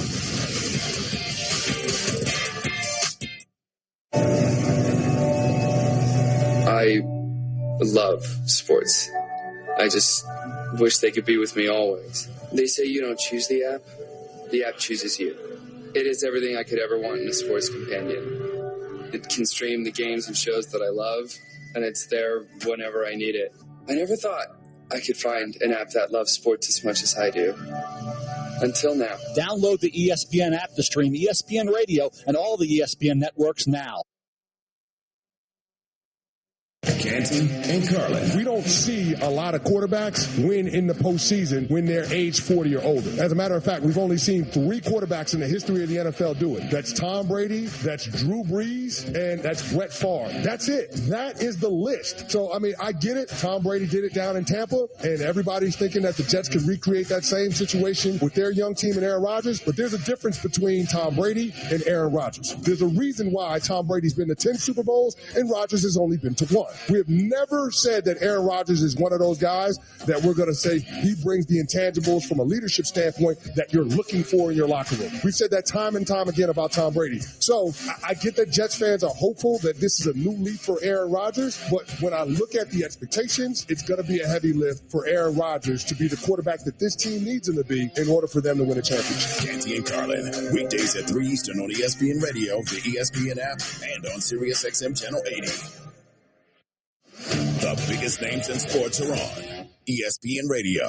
Victor Wembanyama joining us. It wasn't much of suspense, but still, the emotion is there, After I was called in front of everyone, that music before he said my name and stuff, that was so special. Justin Simmons, the outstanding safety of the Denver Broncos. It really just gives you the picture of how important details are. Just in the few months that I've had the chance to be out there on the field and go through OTAs, that's probably been the most eye-opening aspect of coach. The American League starting pitcher Garrett Cole joins me. Boy, is it special. I tell you what, I've watched a few of these games. It seems every time that I've been to one of them, the Hall of Famer has started. Scoot Henderson joins us right now, the number 3 pick in the draft. Your nickname, Scoot. Your brothers and sisters said it was when you were a toddler and you'd scoot across the floor, but your parents are saying, no, we just made up the name. Settle it once and for all. I'm going to go with Scoot on the floor. The biggest names in sports are found here on ESPN Radio. The biggest names in sports are on ESPN Radio. Victor Wembanyama joining us. It wasn't much of suspense, but still, the emotion is there, After I was called in front of everyone, that music before he said my name and stuff, that was so special. Justin Simmons, the outstanding safety of the Denver Broncos. It really just gives you the picture of how important details are. Just in the few months that I've had the chance to be out there on the field and go through OTAs, that's probably been the most eye-opening aspect of coach. The American League starting pitcher Garrett Cole joins me. Boy, is it special. I tell you what, I've watched a few of these games. It seems every time that I've been to one of them, the Hall of Famer has started. Scoot Henderson joins us right now, the number 3 pick in the draft. Your nickname, Scoot. Your brothers and sisters said it was when you were a toddler and you'd scoot across the floor, but your parents are saying, no, we just made up the name. Settle it once and for all. I'm going to go with Scoot on the floor. The biggest names in sports are found here on ESPN Radio.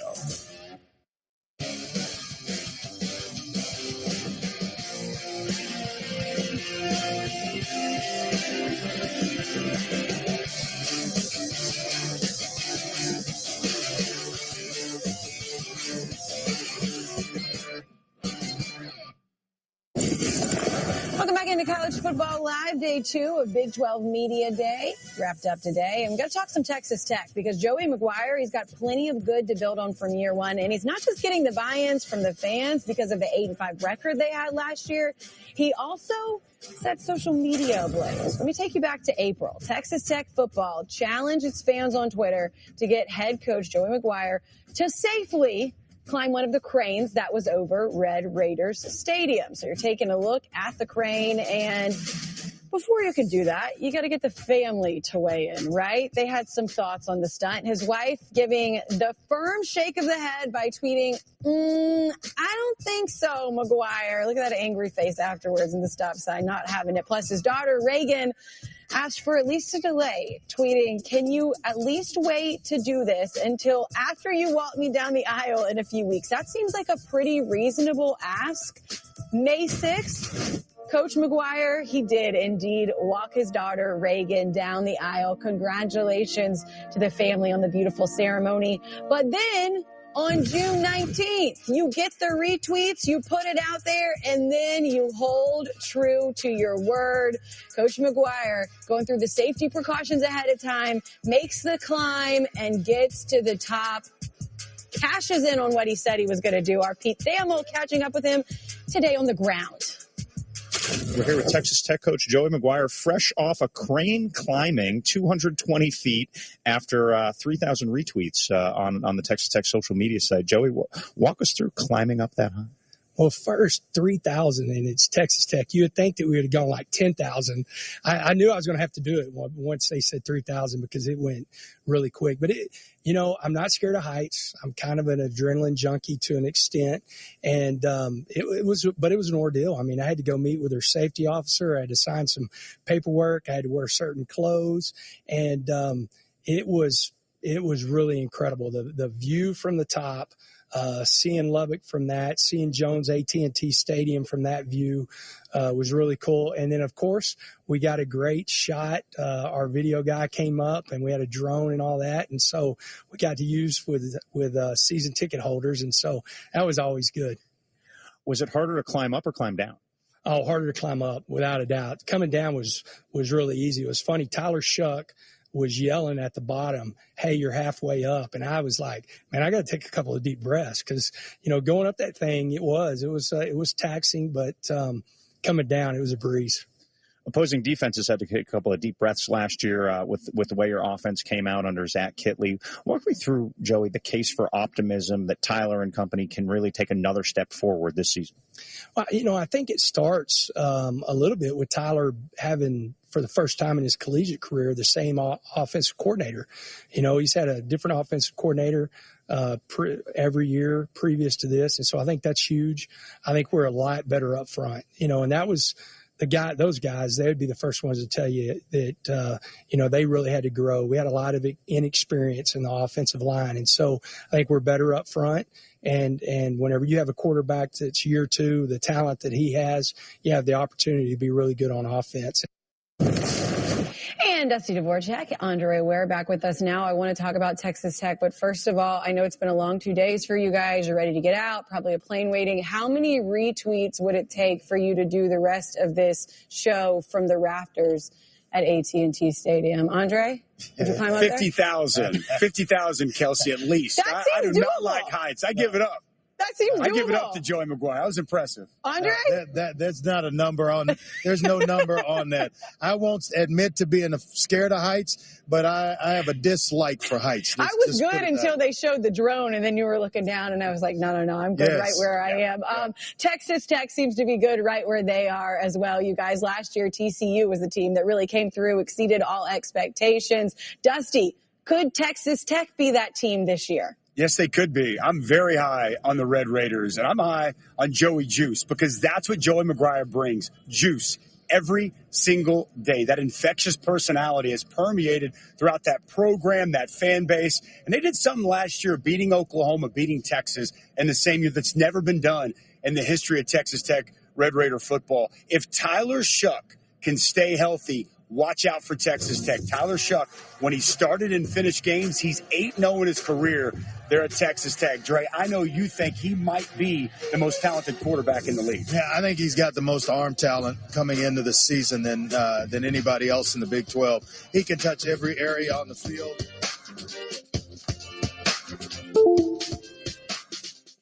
At Central Bank, we know every journey and spark of inspiration has a starting point.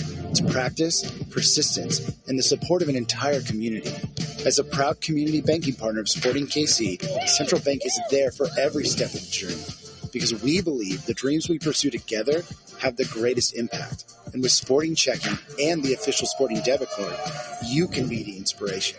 Visit sportingchecking.com or stop by the nearest Central Bank branch to get started. Member FDIC. Family Leisure is finally having our summer sale. Lots of cold and rain before has led to great deals now. Come in now for the best deals of the year. Save hundreds, even thousands on Tropic Seas hot tubs, Leisure Select, Hahnemann, and Jensen furniture. Locally owned and operated, shop Family Leisure for the best prices, best products, best selection. Family Leisure's summer sale happening now where family and fun come together at Family Leisure, K10 and Ridgeview in Olathe. 913-888-7727. Awesome. Hey, Chiefs fans, are you looking for the best place to stay for training camp? Check out Stony Creek Hotel and Conference Center in St. Joseph, Missouri. They've got unmatched amenities and lodge-like accommodations that you and your family will enjoy, with complimentary hot breakfast, an indoor-outdoor pool, and free Wi-Fi. Make Camp in St. Joe your next mini vacation. Book your stay today at StonyCreekHotels.com or call 816-901-9600.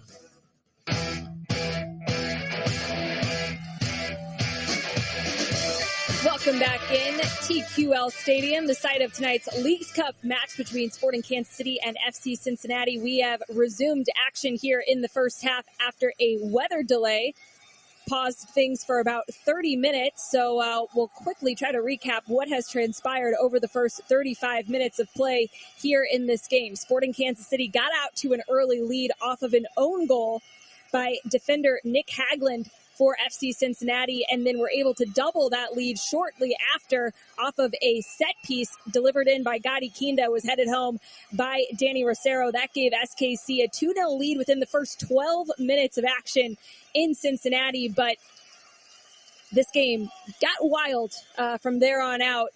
Just moments ago, before the play was paused for the weather delay, inside the 30-minute mark, Sporting Kansas City found themselves in a pretty bad situation. Alan Polito was showed a red card for a foul on Masqueda. It was originally the two of them getting kind of tangled up. Polito losing the ball, tracking back to win it back, fouls Masqueda on the play. Masqueda then kind of gives Polito a little bit of a slap, and Polito, turning around and trying to get in his face, headbutts Masqueda and is immediately shown a red card and has to exit the match, which means he will also miss Sporting's next group stage match against Chivas Guadalajara, of course, his former team. So that is what has transpired. And then I should also note that after the red card, FC Cincinnati came down the field and were able to score off of a corner and now have this game at 2-1 with a one-man advantage. So that has been the first 35, now 37 minutes of action as Kyrie Shelton trying to dribble out of some pressure on the right-hand side, but fouls a player in the process and will now set FC Cincinnati up for a set piece on the near side inside Sporting's half. And Kyrie didn't really have much help there. He was under a lot of pressure, and a number of dark blue jerseys surrounding him. But this is a pretty dangerous spot. This is about 15, 20 yards outside of Sporting's 18. Ball played into the box, far post, and it'll just bounce out of bounds to set Sporting Kansas City up for a goal kick. But Jacob, we talked a little bit before we took a bit of a break to make way for the weather delay, how Sporting Kansas City need to approach the rest of this game, because yes, they have the lead. However, you're down a man and you lose all of the positive momentum that have been swinging their way through the first 30 minutes of the game. I think it is so important for Sporting to get into halftime, to get through these 8 to 10 minutes, depending on what happens about stoppage time here, but just to get through it with this lead. If Cincinnati score in this first half, it's going to be so difficult for Sporting. You have to get into the locker room again up 2-1. If that means not sending any numbers forward, I'm okay with that. But you've got to protect that lead at all costs.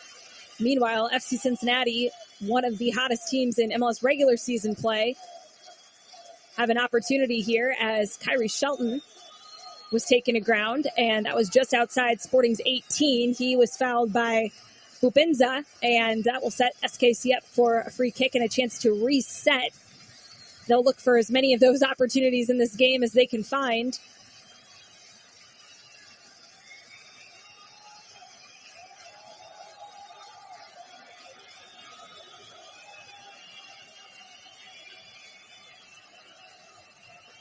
John Polskamp, who unfortunately was credited with an own goal on Cincinnati's goal in this game. So 2 own goals, and the only other goal scored by Danny Rosero. The only positive goal, I guess. The other 2 both negatives for either side.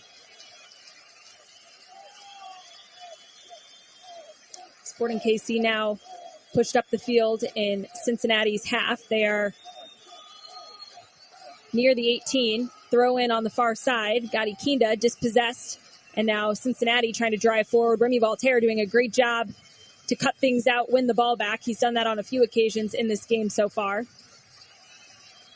He's been everywhere defensively for Sporting, especially when Luciano Acosta gets the ball. He's right there on him. Even if he can't win it directly, he's just getting a deflection on it, interception, making sure that it doesn't go to its intended target. It's been a really good first half for Remy. Voltaire ranks second in Major League Soccer, ahead of this game at least, with 173 recoveries. just such a reliable player, whether he's playing in that defensive midfield spot or higher up the field in the midfield for SKC. Johnny Russell playing the ball off of Alvis Powell, out of bounds for a Sporting throw-in here on the near side. There'll be a no rush to take this, as seeing time tick away is only going to be a positive for Sporting, up 2-1 but down a man. Ball played into Gotti Kinda. He's trying to dribble out of some pressure. Gets help from Tim Leibold. Ball finds its way to Remy Voltaire, who has a very uncharacteristic giveaway. Bad pass in the midfield, picked up by Bupenza. Now Acosta on the ball. And that one, Remy Voltaire coming to the rescue to help win back for SKC. He's now trying to dribble his way up the field. But the ball played out of bounds by Pinto. Even there, Remy Voltaire loses the ball playing it across, but who's the one that wins it back? It's Remy. He's all the way on the other side then, searching, hunting for that ball. Tim Leibold earning another throw-in. Gutierrez checking for it, plays back to Leibold as they connect with a couple of headers. But Leibold loses control of the ball, and it's played all the way upfield by Hagland. Gutierrez now tracking back to cut out a pass attempted by Acosta in the middle. Johnny Russell now trying to drive forward. He's dispossessed. And now Cincinnati bringing it into Sporting's half. Every player on Sporting side of the field. Acosta just unable to wrangle the ball at the top of the box. Not something you typically see from him. Incredibly crafty and good on the ball. Johnny Russell dispossessed. He thinks he gets a foul. No call. Bupenza trying to chip it in. Sporting defending well. But are going to have to keep this up throughout the remainder of this game, as Cincinnati looking for the equalizer. Acosta playing it out wide. Ball played across. Nobody there for Cincinnati, as it'll bounce all the way to the other side. Kyrie Shelton tracking it down. Bupenza combining, trying to bring the ball inside, but the cross attempted goes high and over the bar and out for an SKC goal kick.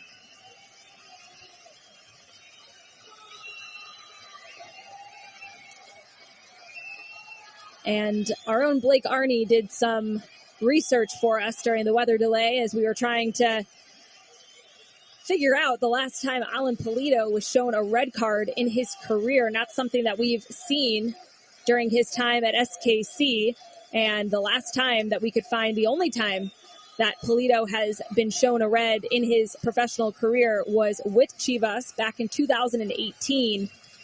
And so this is only the second time he's gotten a red, but arguably the most impactful, as he will miss what has been billed as the Alan Polito game, really, this next Leagues Cup game between SKC and Chivas Guadalajara. All of the promotion around it was centered around Polito getting to face off against his former team in his new home, playing at Children's Mercy Park with, I would imagine, droves of Chivas fans coming to watch that one. So just a bummer all around for fans of not just these two teams, Chivas and Sporting Kansas City, but fans of Major League Soccer. It's one of those storylines that's good for anybody that's wanting to tune in and see something like that. So no Alan Polito next Monday. Acosta to Bupenza. Back to Acosta. Gotti Kinda helping win it back, and it's eventually cleared all the way upfield, being tracked down by Hagland. It'll be a throw-in just past half field in Cincinnati's half. He'll play it quickly, and Cincinnati will bring it back in Sporting's half. They've got every player back. Acosta playing it across, but that one cleared away. Sporting have done a good job dealing with those crosses into the box. And Brandon Vasquez is such a big target for FC Cincinnati. Really haven't heard his name called too many times here tonight. Felipe Gutierrez finds Fontas. Plays it to the near side, and Leibold. Quick little give and go. Back to Fontas. Fontas still going upfield. Johnny Russell gets it over to him. Now he passes it to Gadi Kinda, who slips it through to Kyrie Shelton. Shelton cutting it back. Gadi Kinda. Cincinnati with numbers back, and Gadi Kinda will go all the way back to Jake Davis as Sporting Kansas City move things around. How about Andreu Fontas? Going on a little walkabout there. He's center back.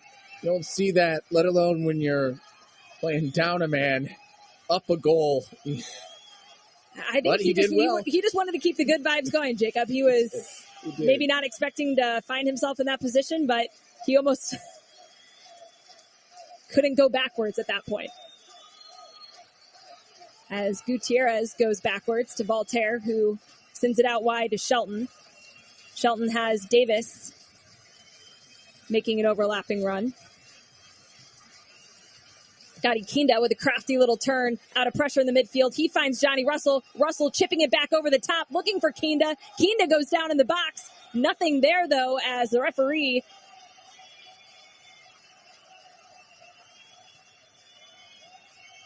did not think that there was enough. I think he was offside in that return pass. But what a turn from Gadi Kinda in the midfield. Johnny Russell, I think, just took a little bit too long with that scoop pass. But it's going to take a moment like that for Sporting to get a goal. But perhaps a bit shocking that Sporting has found themselves in a couple of attacking moments as, you know, being down a man. Typically, you see teams kind of drop back and play in a low block, which Sporting has been in at times when Cincinnati's been attacking. But for the most part, they haven't been afraid to get out and go forward when the opportunities have presented themselves. Andreu Fontas certainly hasn't been. I mean, that's exactly where you want to see Andreu Fontas, right? With the ball at his foot, right outside the 18.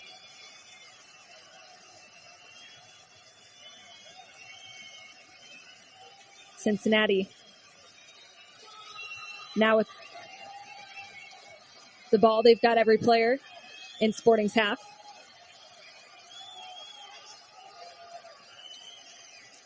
Ball across, cut out by Johnny Russell as he tries to keep on his feet and track it down. Acosta pulling at Leibold, and that'll earn Sporting a free kick. And he is just flabbergasted that the referee was not showing a card in that moment. Acosta was clearly tugging down on Tim Leibold. How is that not a yellow? I think I'm saying the exact same thing that Peter Vermees is. That's one of the... Your mouths were synced up at the same time as the words were coming out. But that's just one of those where even the player knows, oh, yeah, I took that. It's a yellow card. No big deal. And the referee was shooing off the Sporting players. Which, especially now for Sporting in this game, you want to see those cards shown early because if you're Sporting Kansas City, you're hoping that Cincinnati find themselves down a man at some point in this game. But here comes Cincinnati the other way. Acosta.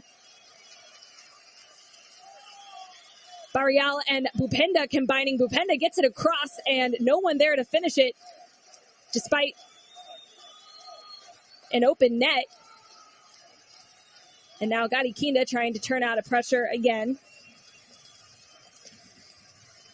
But the ball's won back by Cincinnati, driving forward. And here we go. John Polskamp with another big diving save. And he has been massive for Sporting Kansas City in this game as Barrial had a great shot on goal. He was looking for the far corner and denied by John Polskamp. I said Gadi Kinda early on was the player of this game. John Polskamp making a strong case as he's in a difficult position right now in net against one of the best attacking teams in all of Major League Soccer. And Cincinnati's going to have quite a few chances now that Sporting's down a man. But what a stop by John Polskamp.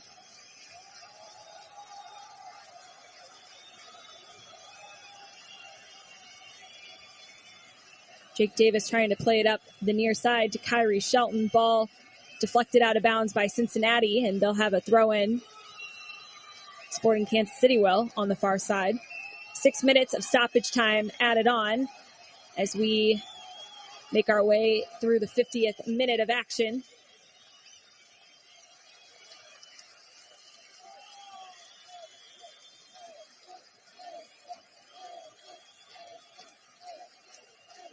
Sporting Kansas City with a free kick now on the far side. Gadi Kinda lined up behind it. Sporting not setting up necessarily like they would maybe if they had every player on the field, but they're moving things forward now, just trying to perhaps waste a little bit of time. Kinda plays it in, a little too much sauce on that one as it bounces out. He was looking for Danny Rosero, who was heading towards the back post, but that one sails over the head of every player.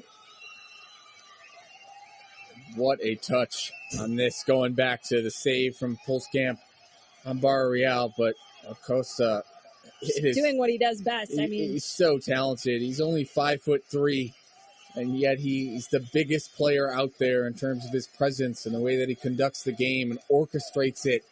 He's just so proficient.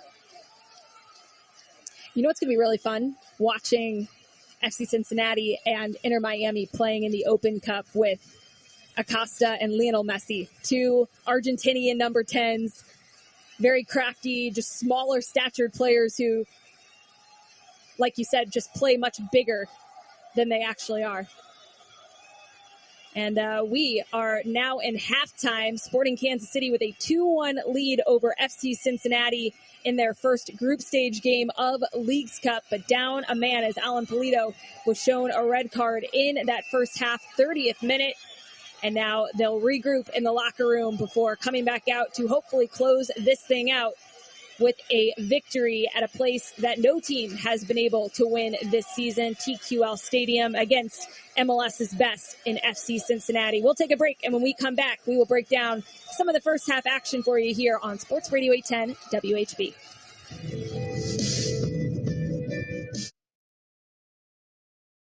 Technology moves fast. I need to move faster. WGU's competency-based education puts me in control of how fast I move through my IT degree program. I can accelerate my program by applying what I already know to my courses and focusing on the things I need to learn. Earn a respected, accredited degree that propels your career in the IT field. Learn more at www.wgu.edu/University of U. Children's Mercy Kansas City believes that every child deserves more. More everyday solutions to keep kids safe and healthy. More life-changing research to fight rare diseases. More working together with parents, schools, and our community. Because I'm going places.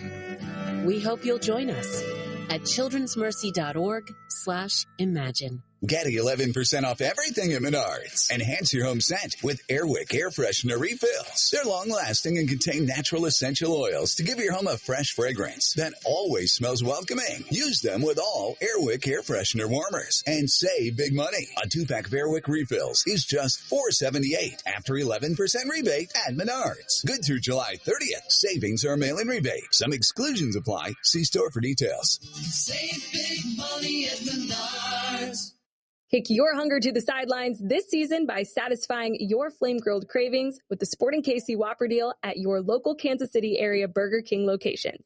Enjoy 2 of Burger King's signature flame-grilled Whoppers and 2 small fries for only $10.99 at all participating Kansas City area Burger King locations all season long. Grab your Sporting KC Whopper deal today, and don't forget to order on the Burger King mobile app. Burger King, you rule. Single items at regular price on menu, upsize modifications, and tax extra.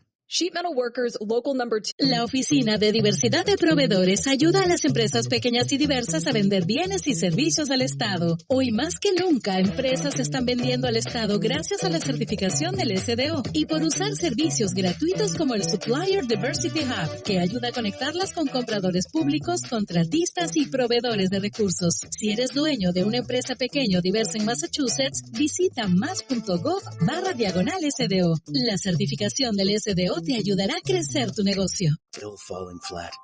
Do you avoid stairs with multiple steps? You are not alone. This year, millions will be diagnosed with low energy, or low E. But Planet Fitness has the cure. With clean, spacious clubs and tons of equipment, you can boost your energy after one workout. Leave low E behind and find your big fitness energy at Planet Fitness. Join in the free PF app for only $10 a month. Your Kansas City Planet Fitness locations are a proud partner and the official gym of Sporting KC. See Home Club for details. If you've been dreaming of a new outdoor living area for your family to enjoy all year long, Summit Lawn and Landscape can help you design and build it. Paved and stone patios, outdoor kitchens, fire pits, outdoor fireplaces, landscape lighting, and retaining walls. Extend the comfort of your home outside with a new inviting and relaxing addition to your home. Sit by a fire, relax under the stars. Whatever you envision, Summit Lawn and Landscape can help. Call Summit Lawn and Landscape at 816-966-9434 or summitlawn.com. Join the best in banking when you open your account with Central Bank. We're rooted in legendary customer service and have the tools to make banking easy. Our award-winning mobile app has more than 30,000 reviews and a 4.9 star rating. Experience it for yourself and see why our customers love it. We can't wait to show you how awesome it is to bank with us. Get started by visiting centralbank.net/betterbanking. Central Bank, strong roots, endless possibilities. Member FDIC. Whether you're looking for a little refresh or ready to overhaul every room, NFM makes shopping for your home easy. With new arrivals daily in furniture, flooring, appliances, and electronics, we're your go-to store for legendary low prices, long-term financing, and a better shopping experience. Take a stroll through our store or scroll through our website. Use our easy drive-through pickup or schedule professional delivery and installation. Big selection, big savings at NFM. WHB Kansas City.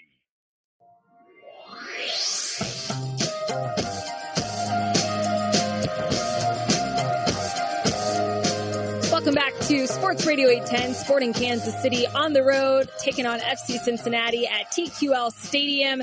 This is Leagues Cup, and at the half, Sporting Kansas City have a 2-1 lead, but things are kind of questionable as we head into the second half. Sporting Kansas City got out to a 2-0 lead within the first 12 minutes of this game, but at the 30th minute, things took a turn in the wrong direction for SKC. Alan Polito shown a red card, and shortly after, FC Cincinnati able to pull one back. Ian Murphy was the one who really made the effort on the goal, but it was called an own goal after it hit off of John Pulskamp on its way into the back of the net. That one coming off of a corner for FC Cincinnati, and so 2-1 the scoreline. There was also a 30-minute weather delay in between all of this as well that took place in the 35th minute. Both teams just went back out, resumed the final 10 minutes in stoppage time of the first half, and now in a halftime break as just 45 minutes remain to find out who will get the win of this first Leagues Cup group stage game. But important to note that if this thing were to end in a draw at the end of regulation, we would see a penalty shootout to determine the winner of the match. That is a rule that has been introduced for Leagues Cup. So that is where we stand here after the first 45 minutes. And as we take a look at some of the first half statistics, FC Cincinnati with 1.11 expected goals to Sporting's 1.09. So both teams very close on the expected goal front, and 50-50 in terms of possession. FC Cincinnati out shooting SKC 9-5, but more shots on goal with 6 compared to Sporting's 2. And fouls, 5 for FC Cincinnati, 4 for SKC. It did feel like a pretty even game, Jacob, and pretty back and forth. Is that how you expected it to go? I know things are a little bit harder to assess now, just given some of what's transpired. But on the whole, how would you assess that first half? Good. It was a good first half for Sporting, to be honest. And the red card certainly throws a wrinkle in that, right? Because you're sitting up 2-0, and yes, you've given up some chances, and John Pulskamp's made a couple of fantastic saves, but you've also had some chances on the other end, and the red card really just kind of derailed that first half overall. But I think after the weather break, too, Sporting came out and handled things very professionally. You're going to give up chances. You're just going to. You just have to limit those type of big chances. And when you do give up those big ones, it's incumbent upon your goalie to make those big saves. Yeah. And Kendall McIntosh hasn't been making those big-time saves lately for Sporting. In fact, he's probably been making some mistakes where letting goals go in that he shouldn't have. And John Polskamp has been fantastic tonight, even though he's going to get an own goal. But he, like, the effort on that save, there was really nothing he could have done. It was an unmarked man in the box. And exactly. It's not his fault at all. The fact he even got a touch on the ball is pretty remarkable. Right. He's been good. But I think Sporting, it's just going to have to be more of what we saw in those final 8 minutes, is letting FC Cincinnati have more of the possession, being solid defensively, not giving up those big-time moments, limiting set plays, right? Because that is how Cincinnati scored on a corner kick, even though they played it short. Getting those big boys up there in the box, and Sporting haven't been great at defending those all season long. And then on the other end, I want to see a Steven Afrifa, a Marinos Johnny's come into this game, guys with pace who can stretch this SC Cincinnati team, because as Sporting are bunkering in, absorbing pressure, you need pace going the other way. So whether or not that's bringing Kyrie Shelton off or Johnny Russell or even a Gotti Kinda, Felipe Gutierrez maybe, but you got to get some more speed, I think, on the field going the other direction. We'll see what type of adjustments both Peter Vermees makes and Pat Noonan make for FC Cincinnati. Well, and these substitutions for Sporting are going to be very crucial in terms of how they're used, because like you said, now that you're down a man, there's going to be a lot more just energy that needs to be exerted by every player on the field to make up for the absence of Alan Polito. And so you want to make sure that no one's left on even a minute longer than they're able to go and give 100%, because it's just those little moments in the game, particularly in the midfield, when you've got a player like Lucho Acosta who is waiting to kind of pick you off. And we've seen even in this game already how quickly he can kind of spring things going forward. All it takes is one or two touches. And between Barrial, Bupenda, Vasquez, there's so much firepower going forward for this FC Cincinnati team. Sporting Kansas City just going to need to continue to manage, one, how they are just handling the rest of this game, but also making sure that they're not getting out of position to where they're going to get too exposed on the other side. But, you know, picking out their moments when they do go forward, because we saw a near opportunity between Gotti Kinda and Johnny Russell, which maybe was a bit surprising. Andre Ufantas even trying to have a go getting forward as well. So for Sporting, it's not that they couldn't find another goal in this game. It's just having to be so smart with when they do pick those moments. Yeah, I also think another name is Eric Tommy, who's on the bench, who is a usual starter for Peter Vermees in this team. And for me, I think he's the overall best player on Sporting's roster. I think you bring him in there, a guy with a lot of experience, but still a runner. He still has legs. He still has pace to get out on the transition. He's good 1v1 also, but he's also smart, and he can pick and choose, and he's played in some high-pressure situations, obviously, over in Germany and the Bundesliga, games where they're down a man, they're seeing out the games. I think he would be an excellent guy to bring in at halftime, because, to be honest, I don't know how much more fitness Felipe Gutierrez has. Yeah. He still is new to the team and coming along now. Does that rain delay help a guy like that, or does it hurt because, say, older players, it takes us a little bit longer to get warmed up? We'll see, but I wouldn't be shocked to see Eric Tommy come in here at halftime. Well, all 5 subs still available for SKC, and game management going to be the key in the next 45 minutes as Sporting look to pull off a win on the road at FC Cincinnati. First game of Leagues Cup. They're up 2-1 at the half, and we'll take a quick break before we come back with the second half action for you here on Sports Radio 810 WHB. We'll be back after this.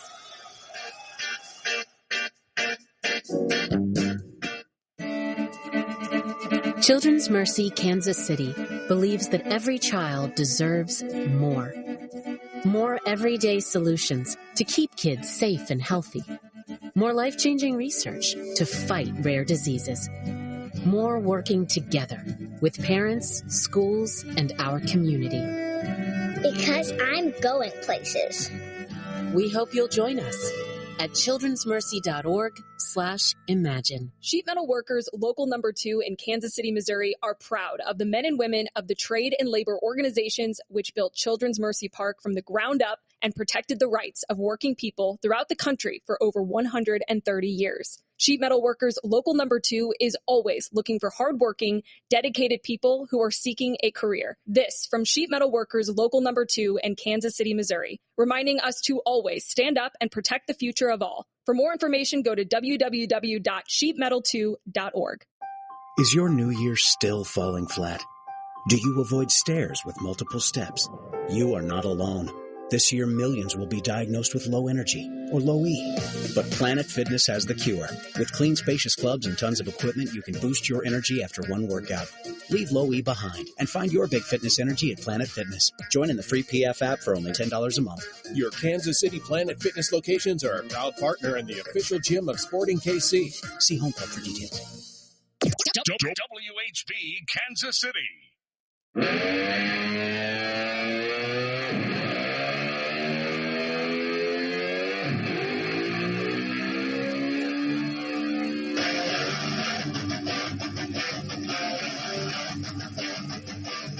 Welcome back in Sports Radio 810, bringing you all the action from TQL Stadium in Cincinnati, Ohio. Sporting Kansas City taking on FC Cincinnati in their first Leagues Cup match of this year's competition.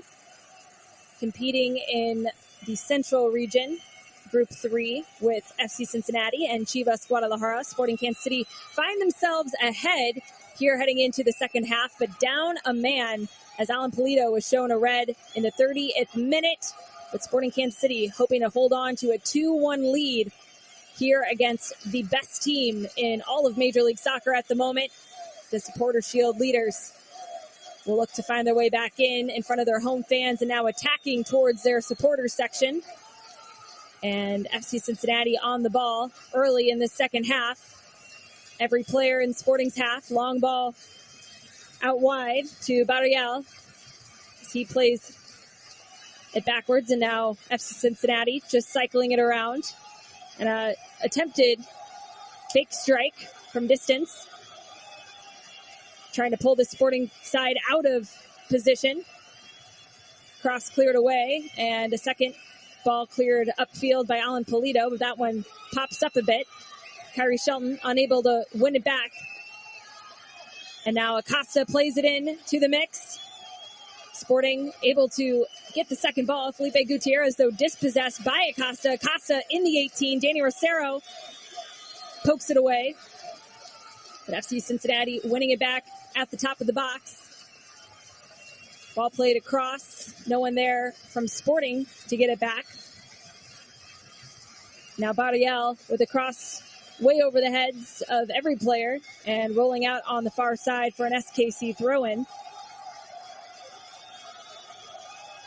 Not a good start. Not a good start. Which is something that we are used to seeing for Sporting coming out of the break. Felipe Gutierrez, I have no idea what he's doing, trying to meg somebody in his own 18-yard box. A veteran player like that should never do that.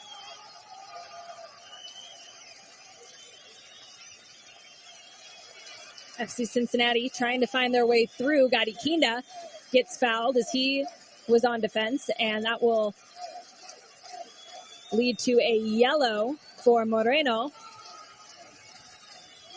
Gadi Kinda still on the ground.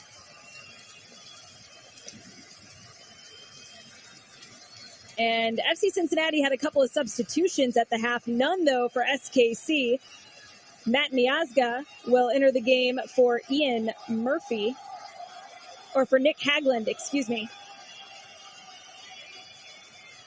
While Obi Nobodo will enter the game for Malik Pinto. So those are the two substitutions for FC Cincinnati. The one credited with the own goal for Cincinnati that put Sporting ahead 1-0 was Hagland, so he will exit the game. Matt Miazga, one of the young U.S. internationals competing in this year's Gold Cup competition. Sporting Kansas City now pushed upfield, and they'll win a throw-in. just outside the FC Cincinnati 18. Jake Davis trotting his way over. He'll take his time. We're 49 minutes in.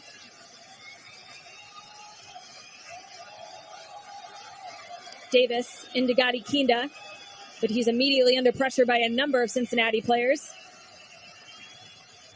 And looked like the ref was going to play advantage, but a foul was called just outside Cincinnati's 18 on Gadi Kinda.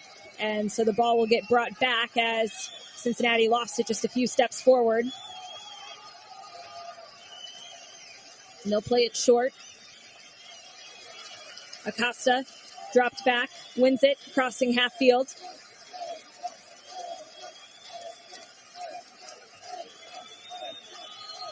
Acosta back to Murphy.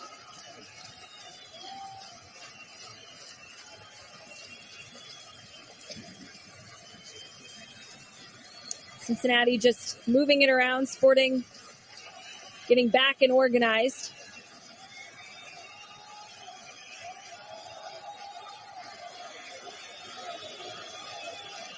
Gadi Kinda releasing to apply some pressure on Cincinnati's back line. Acosta now finds himself on the ball. Slips it in to Bupenda, who gets taken to ground, but looks like nothing called there by the referee. Gadi Kinda dispossessed. Bupenda back on the ball. And this time he will get the call. But a yellow shown to Bupenza, trying to figure out what exactly has occurred here. He got that foul, but I think he was frustrated that he didn't get the call right before that, and he spiked the ball and said something to the referee. He wanted a foul 30 seconds earlier on Felipe Gutierrez. Ended up getting the foul call on Gadi Kinda, but then he spikes the ball and says something to the referee. The referee doesn't take that, but regardless, it is a big-time opportunity for FC Cincinnati Well, here. and now quite a few players for FC Cincinnati have picked up yellow cards. So while Sporting Kansas City are the ones down a man, FC Cincinnati are going to have to be careful as well. There's still a lot of time left in this one, and the referee has not been shy when it's come to grabbing for the cards in this game. While I would say most have been fair and deserved. Acosta will line up behind the ball to take the free kick. And this is about the same position that Lionel Messi scored that game winner against Cruz Azul for Inter Miami on Friday night. Acosta, he'll have a go straight into the wall in between the legs of Danny Rosero, who quickly springs it over to Kyrie Shelton. He's able to get around the defender, driving up the right-hand side. And he'll try to get around Bupenza, who's tracking all the way back. Shelton all the way to the inline, earns a corner for SKC. That was best case scenario, as Shelton didn't have much help in the attack, but did exactly what he needed to do and put Sporting Kansas City now in a position. Finally, that's what I want to see from Kyrie Shelton.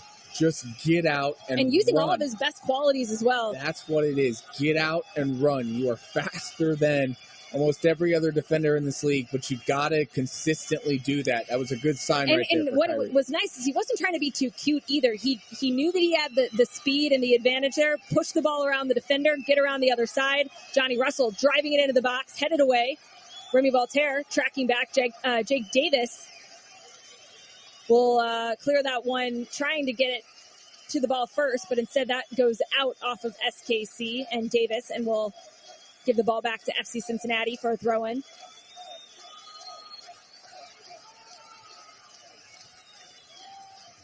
But sometimes we see Kyrie Shelton, Jacob, in those situations, and he'll get on the ball and then maybe try to cut it back, wait for players to join him. But in that situation, with Sporting now just trying to have as many minutes of this remaining game without FC Cincinnati in their area, which they are right now.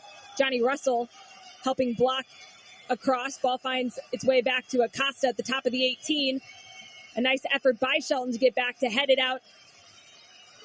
And now it's cleared all the way upfield, past half field, into Cincinnati's half, as they'll track back for it. As we are 54 minutes in. Casey down a man, but dealing with it as well as they can. It's going to be all about mentality and will to win over the remainder of this second half. Ian Murphy, Bupenza, and Felipe Gutierrez tried to go in and win the ball back. He's now on the ground.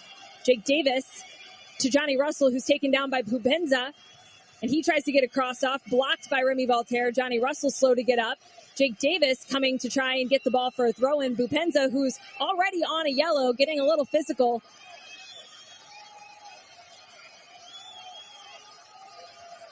And Gutierrez talking with the referee, who helps him to his feet. Looks like he was hoping for a call or maybe something more.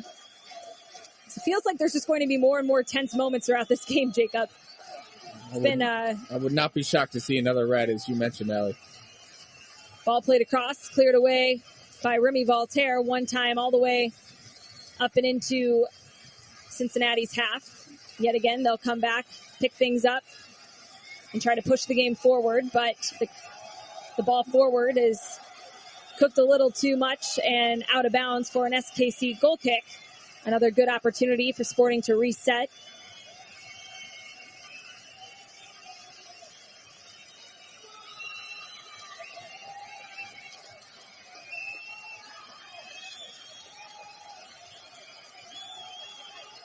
So at the moment, as we're talking about cards here, Cincinnati have Ian Murphy with a yellow, Yerson Mosqueda on a yellow, Junior Moreno on a yellow, and Aaron Bupenza on a yellow. All four of those players are still in this game.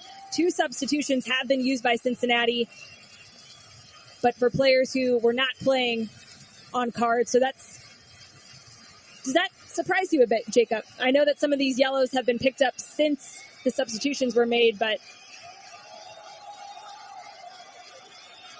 would you have maybe thought that one of the players playing on a card would have been subbed out first, or perhaps not?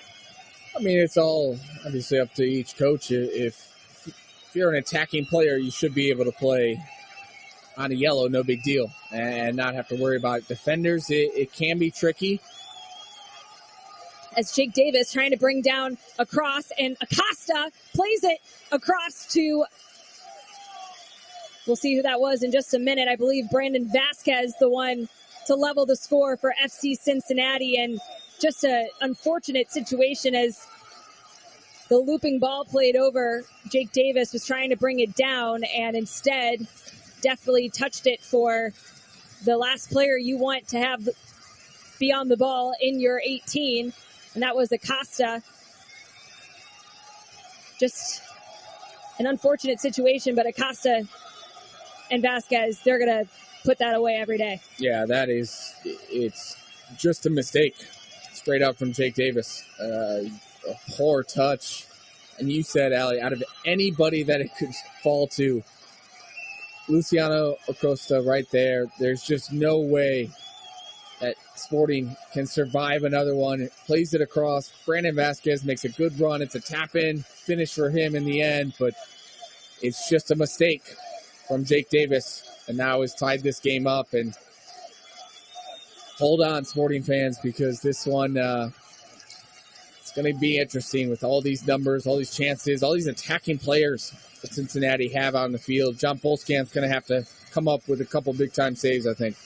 So we are just 58 minutes in, still plenty of time to go, just about 30 minutes in stoppage time in this one. We are all tied up at 2 apiece. Reminder that Sporting Kansas City got out to an early 2-0 lead just 12 minutes in. First, it was an own goal by Haglund, followed by a beautiful header goal by Danny Rosero off of a set piece by Gadi Kinda. And then things took a turn in the 30th minute. Alan Polito shown a red card. And didn't take much time after that for FC Cincinnati to score. Ian Murphy was the player to get the header on the recycled ball back in off of a corner, but it was deemed an own goal after bouncing off of John Polskamp last before rolling in the back of the net. And so that was the first goal pulled back, and now Brandon Vasquez to equalize off of an assist by Luciano Acosta.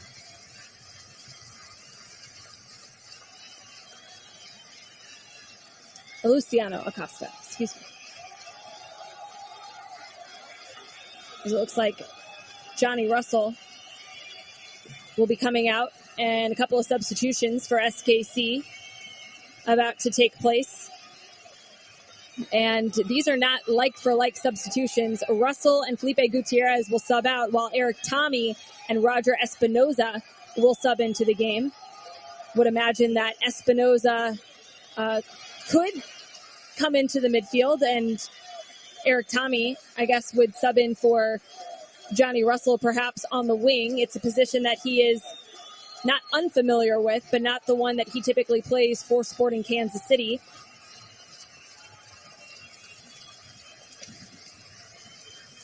And it looks like that will be the case. Eric Tommy out on the wing.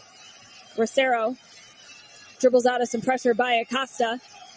Finds Jake Davis, who's immediately tracked down by Pupenza. And Sporting Kansas City getting a throw-in here on the near side.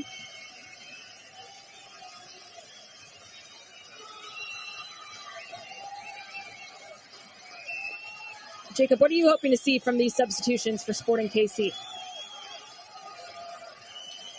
I think Roger Espinoza is going to come in there, provide that veteran type of presence, leadership. Felipe Gutierrez, for me, probably should have came off at halftime. It was not great in the second half. I think the fitness issues with him, and Roger coming in there is going to help see this one out. Eric Tommy, I think him and Gadi Kinda are really going to be your two attacking options for Sporting as they go forward. But even though he's lined up mostly out wide left, he's going to come inside and really help defending as Rosero gets turned over. And here comes Acosta, and he is writhing in pain at the top of the box. He was blocked by Andreu Fontas and now is popped back up, but was selling it quite well. He did bounce off of Fontas like a bouncy ball, but is back on his feet and appears to be okay. But Danny Rosero had been dispossessed, and Cincinnati had numbers going forward. Here's Acosta on the ball again. Pupenza picks it up in the middle. Back to Pupenza at the top of the box. He's stripped away. Gadi Kinda now on the ball. He finds Espinoza, and Espinoza will look for the switch. A nice ball played over to Eric Tommy, who cuts it back. Now he's taking the space forward. He's got help with Tim Leibold making the overlapping run. Leibold had Espinoza, who was calling for it in the middle. He'll go backwards to Gadi Kinda instead. Now Eric Tommy cutting across. He'll find Espinoza in the middle with space. Espinoza keeping to the left. Jake Davis was trying to make a run. Now Eric Tommy back to Espinoza. Bringing it over to Davis, who plays it back to Espinoza again. Sporting just quickly trying to move the ball around and keep possession. They're in Cincinnati's half, not an area that they've spent much time as they're down a man and playing on defense mostly. But we'll see if they can pull one back. Gadi Kinda gets on the end of one, played over the top by Espinoza into the box. Not sure if he was onside. Ball cleared away by Cincinnati's defense, and Sporting will now have a throw-in. Oh, but that was good from Sporting. Good sustained possession in the attacking half, and a great little ball over the top from Roger Espinoza to find Gadi Kinda. Just can't create any separation to get around Mosquera. We'll see Cincinnati going to make a couple changes in the 63rd minute. As Sergio Santos will replace Pupenza, who's been a force in this game so far for Cincinnati. But that's one player on a card that is being taken out of the game. And another one in Ian Murphy. He'll be replaced by Yuya Kubo.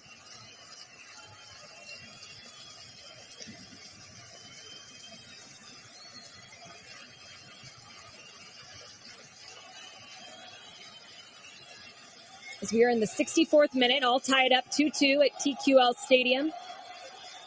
Leagues Cup play underway.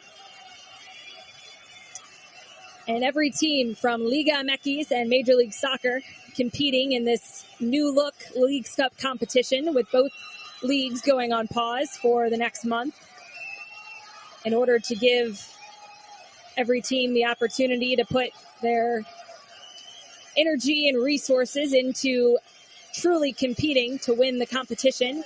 3 spots to the CONCACAF Champions Cup on the line, plus some prize money and a trophy as well. Sporting Kansas City with a difficult group against FC Cincinnati, the MLS Supporter Shield leaders at the moment. They're sitting on 51 points and on track to finish with 75, which would break the record that was set by New England just a couple of years ago. And meanwhile, Chivas Guadalajara, the other team in the group with Sporting Kansas City and FC Cincinnati, they've gotten off to a strong start in Liga MX play. 3 straight wins in the first 3 games of their season before everything paused for, of course, this Leagues Cup competition. And the unfortunate storyline from this game is the ejection of Alan Pulido, who picked up a red card in the 30th minute, and he will miss that match against his former team next Monday night at Children's Mercy Park. But for right now, all focus for Sporting Kansas City is to try and get out of this game with a positive result, all tied up right now at 2 apiece, which if this scoreline were to hold, we would enter a penalty shootout to try and determine a winner. Right now, Cincinnati, who's had a majority of the attacking chances in this second half. Not too much of a surprise. Acosta playing it into the box, defended by Tim Leibold, who heads it away and finds Eric Tommy. Switches it over to Kyrie Shelton with a nice little one-touch in the middle to Roger Espinoza, who turned on the Jets, cuts it back instead to find Gadi Kinda on the other side of the field. Sporting with some good ball movement. Eric Tommy and Roger Espinoza have looked nice since coming into the game here in the second half. Sporting now just passing it around. Andre Ufantas looking up the far touchline for Eric Tommy, who was able to help earn a throw-in for Sporting. Again, no rush to take this as he'll toss it over to Tim Leibold.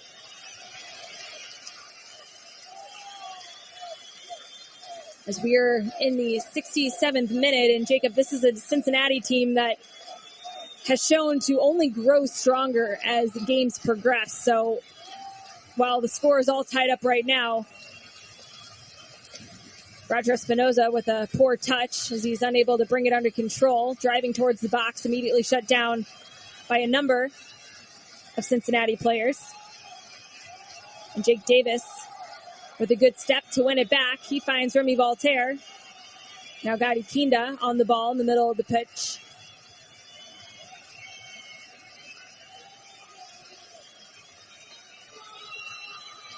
Cutting it back to find Kyrie Shelton. Sporting in the final third. Nice little give and go between Espinoza and Kinda. Espinoza cutting it back, playing it to the top of the box, finds Remy Voltaire, over to Eric Tommy. Eric Tommy trying to find an angle. Tim Leibold with a strike, and he's calling for a handball, and it looks like Sporting Kansas City have earned a penalty. 68th minute, and that'll be a yellow card as well, shown to Alvis Powell. And this is what a turn of events, Jacob. It was great patience for Sporting. I want to see if this is a handball. Yep. To me, his hand is extended. And you can even just see in his reaction, too. Yep. Oh, that is all day. It is. It's just his hand got a little far out from him. He's not complaining much. Understands it's a yellow card, and now a massive opportunity. This game, Allie, I don't even know what to say. It has truly had everything, and Gadi Kinda, the one to step up for Sporting Kansas City. Can he be the hero and regain the lead for SKC? He has taken one penalty in his entire career. It was for Sporting, and he scored in a 2-1 win over the New York Red Bulls back in 2021.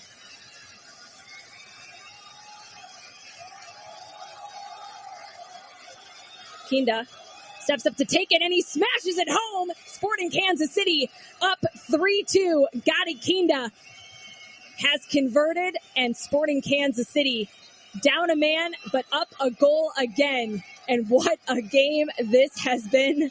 69th minute, Sporting Kansas City. Can they do it? What a goal for Sporting. It was great patience all around. Roger Espinoza picked out Remy Voltaire, who slid it across the box. And Eric Tommy, who laid it off to Tim Leibold, blocked down with the hand, and Gadi Kinda gets lucky on this penalty. I thought he was going to chip it right down the middle. Seen him do it in practice a few times this week as all players practice their penalties.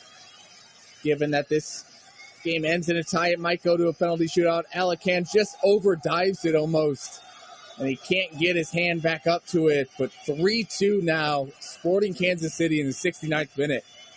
Gadi Kinda now has 31 goal contributions in 59 career regular season games, a goal and an assist in this one. He has been one of the players of the match for SKC, and this goal, Jacob, has to give this Sporting team some new life.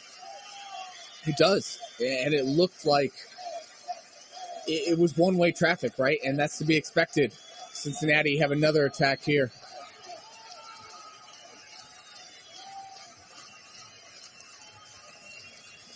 And this is the most goals that FC Cincinnati have allowed at home this season, and could stand to be their first loss if Sporting Kansas City can hold on for the next 20 minutes or so. But it won't be without a strong effort from FC Cincinnati. They still have a ton of firepower out on the pitch.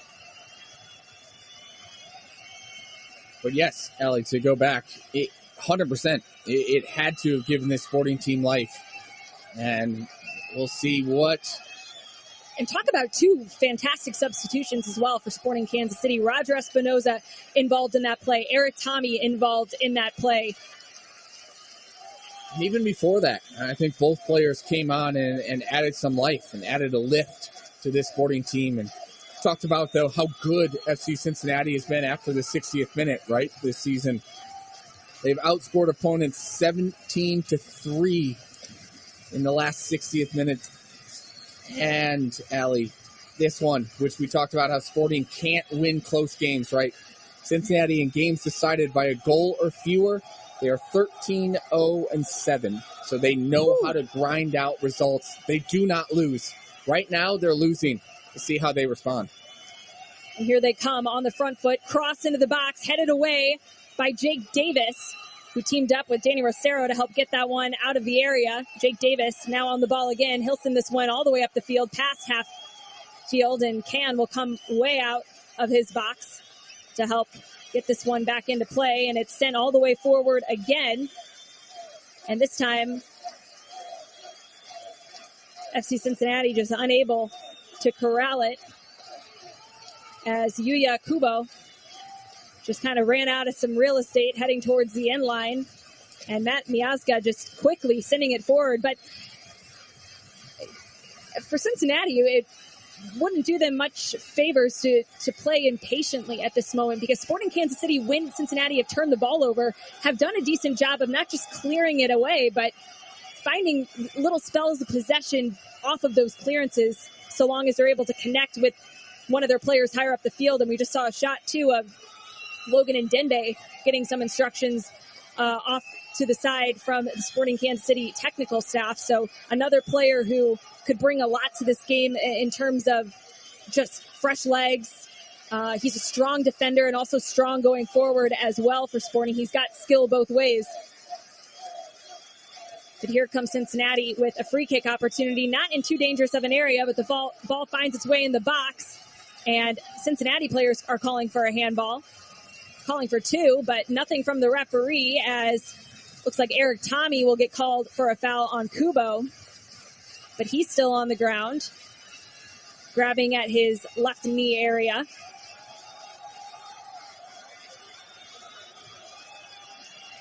And you can hear some boos ringing out from the fans at TQL Stadium. That one, it hits off of Jake Davis's arm, but his arm's tucked in there to his body. I mean, his silhouette's not any bigger. It's a good no call from the referee.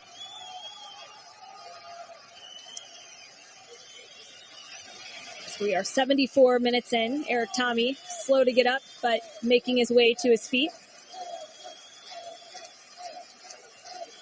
As I believe it, and Tommy limping, actually. So we got another look at the possible handball on Davis, and Tommy just looking to be in a lot of pain. He's limping quite significantly. Would be a huge loss for Sporting if he's unable to continue. Meanwhile, Logan and Dinbay coming into the match. Gadi Kinda is making his way off the field and out of the game. What a performance from him. A goal from the penalty spot to put Sporting back in the lead, and an assist on Danny Rocero's head ball goal. That was the second goal in this game. Ball trying to find Vasquez. Played over the top by Acosta, and that one brings John Polskamp off of his line to snatch it. You're right, though. What a game from Gadi Kinda. He got the goal from the penalty spot. He was a nuisance all day in that middle of midfield. Also had the assist, as you mentioned, and he was the one that played the ball to Kyrie Shelton that eventually led to the own goal from Nick Haglund. So it was an excellent performance from Gadi Kinda, involved in all three goals. Sporting Kansas City called for a foul and a quick restart by Cincinnati. Acosta to Kubo. His cross blocked by Rosera. And Acosta trying to fire one from outside the box, and that one blocked again. Cincinnati now cycling the ball around. Just outside Sporting's 18. The ball slipped inside, trying to find Acosta, and great decision-making by John Polskamp coming off of his line to grab that one before Acosta can really even get a strong touch on it. It's a good take from Polskamp. It's a nice little ball. Mobinia trying to find Acosta, but he can't get on the end of it. And it looks like Logan Ndembe has come into this game, and I thought he was going to go in at left back and push Tim Leibold up to left midfield, but Logan Ndembe slotted in at left midfield. He's pushed Eric Tommy centrally where Gadi Kinda was playing as really an attacking mid, because they're not playing with any forwards right now.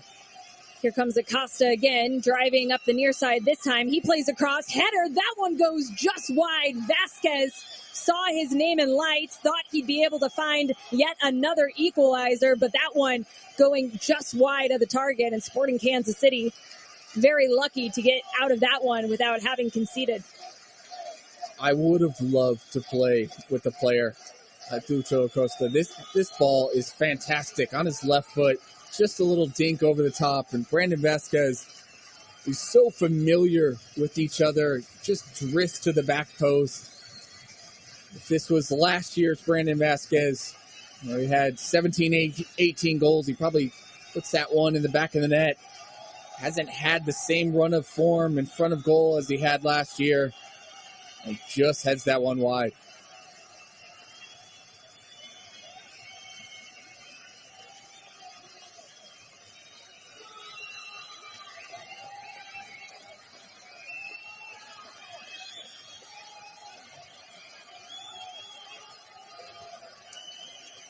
FC Cincinnati entering Sporting's half. We're in the 78th minute. Sporting Kansas City with a 3-2 lead, but down a man.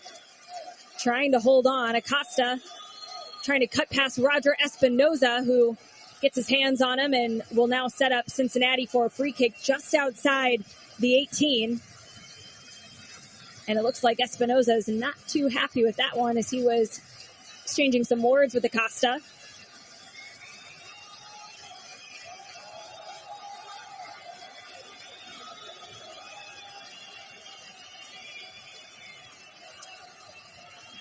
And Acosta playing that one through short. The wall I don't even know how to explain what just happened, Jacob. Nothing good happened there. Somebody for Sporting just doesn't understand their assignment. They're lining up at the wrong spot. Either way, nothing made out of that by Cincinnati, even though they almost had a clear in on goal, and John Polskamp getting big off of the subsequent corner to block that one at the far post. And that's not a foul.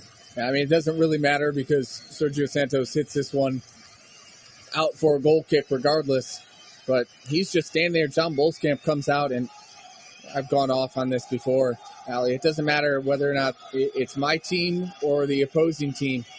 Goalies are protected way too much. John Polskamp's the biggest guy on the field, and he just got a foul there for him jumping into the attacker. There's no way that's a foul. Sporting Kansas City able to clear the ball all the way upfield, and will now have a throw-in here on the near side, but really fortunate, Jacob, to get out of what was a very dicey last few moments with a set piece and then a corner, where there was a miscue on the set piece that almost opened up a wide lane for Acosta to slip it through to a Cincinnati player basically going in 1v1 inside the box. That one eventually defended by Sporting out for a corner, and then on the corner, Sporting Kansas City had a player at the back post making some very close contact on the ball. Espinoza driving forward to pick the ball up. Dispossessed near the top of the 18 for Cincinnati, and Sporting will foul and stop Cincinnati from building out quickly. And there's going to be more nervy moments, right? When you got 10 minutes to go, you're playing down a man. See Cincinnati are just going to throw a bunch of balls into the box and see what happens. It's going to be up to John Polskamp, these center backs especially, to see this game out for Sporting. Logan and Denbe trying to close in and win the ball back, as Sporting Kansas City have every player behind it right now. And Cincinnati creeping into the final third. Acosta with a cheeky little flick that's kept in bounds. Now across, driven into the box, headed away by Sporting Kansas City, and one back at the top of the box by Acosta. That one blocked yet again. Ball bouncing out, and one back at the top of the box by Cincinnati. Played back into the mix. Header flicked, but to the foot of a Cincinnati player. That was, it looked like Barrial, who then sent that one high and over, but it took a deflection on the way out and will set up a corner now for Cincinnati. They've got 5 so far in this game. Sporting with just 3. A cheeky little cut by Barrial and a header off of the cross straight into the arms of John Polskamp. But another open header is not something you want to see from Sporting Kansas City. Nervy moments, Allie. And that's what it's going to be. It'll be a long 10 minutes. And you almost want to see, I know there's only one more substitution window. I would like to see some more fresh legs out on that field for Sporting. Roger Espinoza loses the ball. Sporting, just before that, had some good little passing triangles going on. They haven't done a poor job, really, at keeping the ball when they are able to get out of their own half. Acosta trying to have a shot across something. That one took a weird curve and went way high and out for an SKC goal kick now.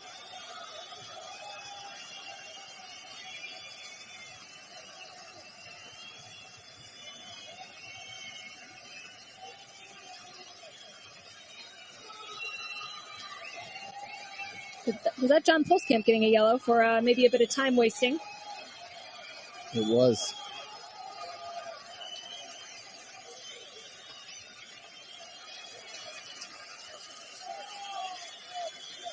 He'll eventually play that one upfield. Eric Tommy chasing the ball down to keep it in play. He's dribbling up the near touchline and does a good job getting out of pressure from two Cincinnati players. Kyrie Shelton now switching fields. So good from Eric Tommy. Just a little thing, but just to keep possession a little bit for Sporting. Relieve that pressure of always having to defend. Well, and at this moment, like every second counts. Every moment that you can be on the ball, not have to defend. And what an effort by Logan and Denbe. Kyrie Shelton could have put Sporting Kansas City ahead yet another goal, but instead, that one straight into can. Logan and Denbe with an incredible effort, turning on the Jets to keep the ball in play, and it was looking to be going out past the inline. He gets it across. Kyrie Shelton just couldn't quite place that one, but Sporting Kansas City could have made it 4, and Shelton looking frustrated as Santos looking to be in a good bit of pain. What a play from Logan and Denbe. Oh, my gosh. He just does not give up on that ball, or I think the rest of the FC Cincinnati team did. Kyrie Shelton could have taken 10 touches. He was all alone in the box, and he just I will give him this. it. The ball was bouncing a little bit, but he had plenty of time to bring it down. You're right. I would say a more confident player in front of goal takes a touch there and is able to slot that one home. And that free kick attempt for Cincinnati blocked.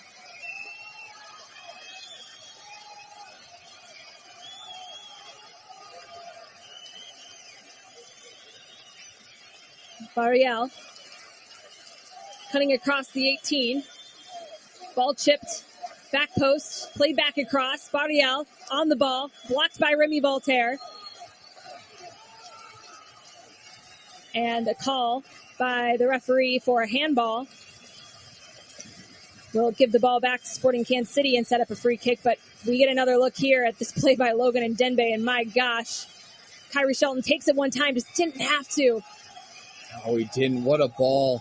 And actually, yes, it's bouncing. It's got some spin on it. And it's not a bad hit from Kyrie Shelton at all. If that's in a corner, it's a goal. There's no doubt. But he just had the time to take another couple touches and get that ball settled down.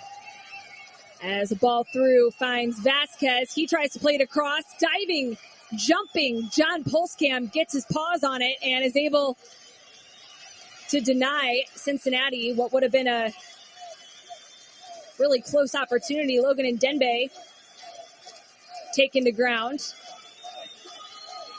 And it looks like he'll get the call there on the far side. He's holding the back of his head. And unsure from that initial look how much contact he took.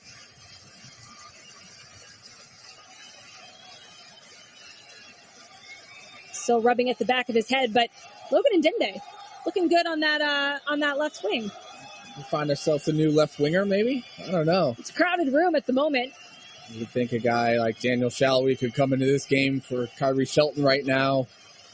Just unfortunate, though, that he had picked up that groin injury. Kind of a last-minute deal, held out of the game. And he's, quite frankly, he's deserved a little break, too. Yeah. He took some days off this week in training. He's played every single game for Sporting this season. Leads MLS in minutes played. So it's a good time to get a break for Daniel. Great little combination here as Kyrie Shelton does a nice job to hold the ball up, finds Roger Espinoza, who chips it over the top to Eric Tommy. Now some give and goes with Eric Tommy and Kyrie Shelton. Tommy goes to ground just outside the 18. No call, but perhaps advantage played, and now a strike by Tim Leibold goes way over the bar. Tommy still on the ground. Players for Sporting looking a little confused as to why there was no call, and perhaps we'll get another look here in just a second, but it looks like Tommy maybe just got the wind knocked out of him. That's what it looks like. Just grabbing that rib cage a little bit.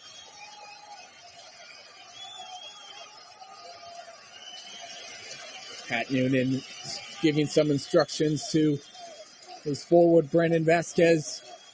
So we are in the 88th minute. Not sure how much stoppage time we'll see here for the second half, but Sporting Kansas City at the moment with a 3-2 lead over Cincinnati. It all started with an own goal by Haglund in the early going, and then Danny Rosero doubled the lead for Sporting with a header off of a set piece. Back to that in a moment as ball falls to Barrial, and the attempt by Santos over the bar. Couldn't quite keep that one down, but again, nervy moments, Jacob. We're going to have a few of them here as this game closes out. FC Cincinnati too good to not have some chances. That was a tough finish from Santos. It was a decent ball across for Real, but a little high. It was. It would have taken something special to beat John Polskamp. Polskamp will send the goal kick out wide, and Shelton gets a touch, but it goes out of bounds, and Cincinnati will throw it in. Ariel going backwards with it. Matt Miazga playing it forward, and now Cincinnati hoping that they can find an equalizer, because if not, this would be the first loss for them here at TQL Stadium, a place that they have been unbeatable, at least in MLS regular season play, and an Open Cup as well, as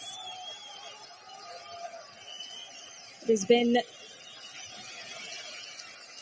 one, a fantastic new venue in Major League Soccer, but two, a place that has just become one of those atmospheres that's very difficult for opposing teams. Danny Rosero with a nice clearance out of the box up to Eric Tommy, who's driving up the middle. He finds Logan Ndembe on the left-hand side. Ndembe with a cross over, switching fields to Kyrie Shelton.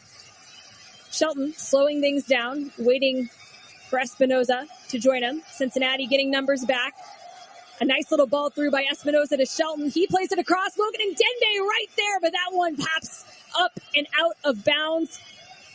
Hard to tell who got that final touch, as we are now in stoppage time. 5 minutes added on. We're in the first minute as we take another look at this play. What a ball from Kyrie Shelton. Logan Ndembe scoring that goal. What a tackle that is from Kubo at the back post. Otherwise, I think that one's going in the back of the net. And so Sporting Kansas City will have a corner.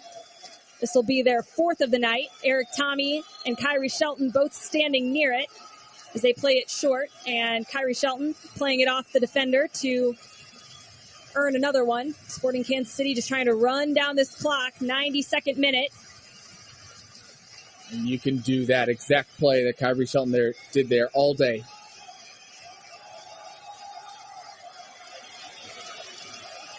And Sporting, again, Tommy Shelton playing it short, drawing Cincinnati in, and now earning a throw-in here on the near side. That will result in a yellow for time wasting, shown to Eric Tommy. He'll take that. Jake Davis with the throw-in into Kyrie Shelton. He's trying to hold the ball up. Acosta all the way back, helping win it for Cincinnati and playing it over to the other side. Tim Leibold there to meet the ball, but it goes out for a throw-in, and now Cincinnati building up, switching fields. Miazga driving forward. Cincinnati just trying to find a way through. Logan Ndembe doing a nice job to cut out the pass. That one will be a Cincinnati throw-in. 93rd minute. Not much time remaining. Sporting Kansas City just need to hold on for about 2.5, 3 more minutes. Fontas clearing the ball in upfield, looking for Tommy. And an errant pass finds its way to Logan Ndembe, who's able to play it out of pressure, but no one there from Sporting to get on the end of the ball. Acosta dropping all the way back. He plays it into Santos, picks it back up, top of the 18. Acosta trying to play it through, blocked. Ball bounces back out. Kubo taken down at the top of the 18 by Fontas. No foul there. Eric Tommy picks up the ball, turns on the Jets, finds Roger Espinoza, who tries to push it back and leave it for Tommy, who just couldn't quite get there in time. And now here comes Cincinnati again the other way. Sporting would have probably hoped to have held onto the ball higher up the field for a little bit longer. Ball played across. John Polskamp coming out. Santos there to pick it up at the top of the box. Espinoza taking the ground. Kyrie Shelton picking up the ball on the flank. He's cutting now towards the middle. Back to Voltaire. Sporting Kansas City just trying to hold on to it, maintain possession. Espinoza joining the rest of the team. Leibold now sending it up to the wing, trying to connect with Logan and Denbigh. Can't quite keep it in bounds. We are in the 94th minute. About a minute and a half remaining. Sporting Kansas City up 3-2. You can hear the crowd.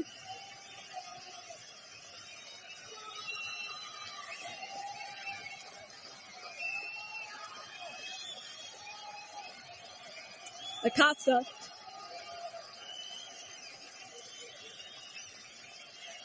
All hands on deck right now for Sporting. So defending this last minute. And the effort from Cincinnati just sails over the bar. That one coming from Obinabwodo. Nailed it.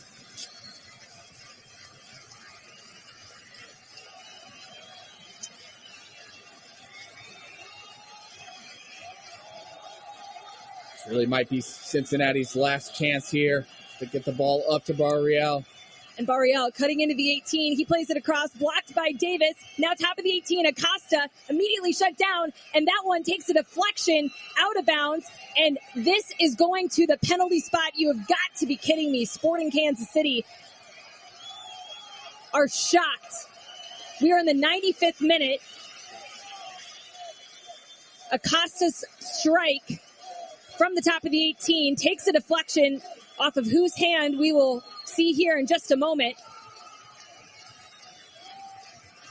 And it looks like Danny Rosero, as we'll get a closer look. This one should be overturned, unless they're calling that one on Jake Davis, which I don't think they are.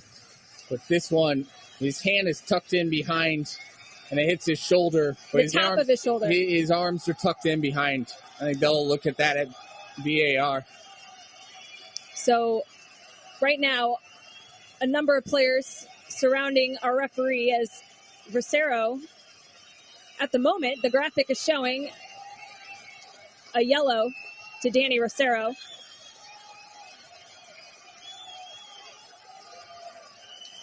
And the players for Sporting Kansas City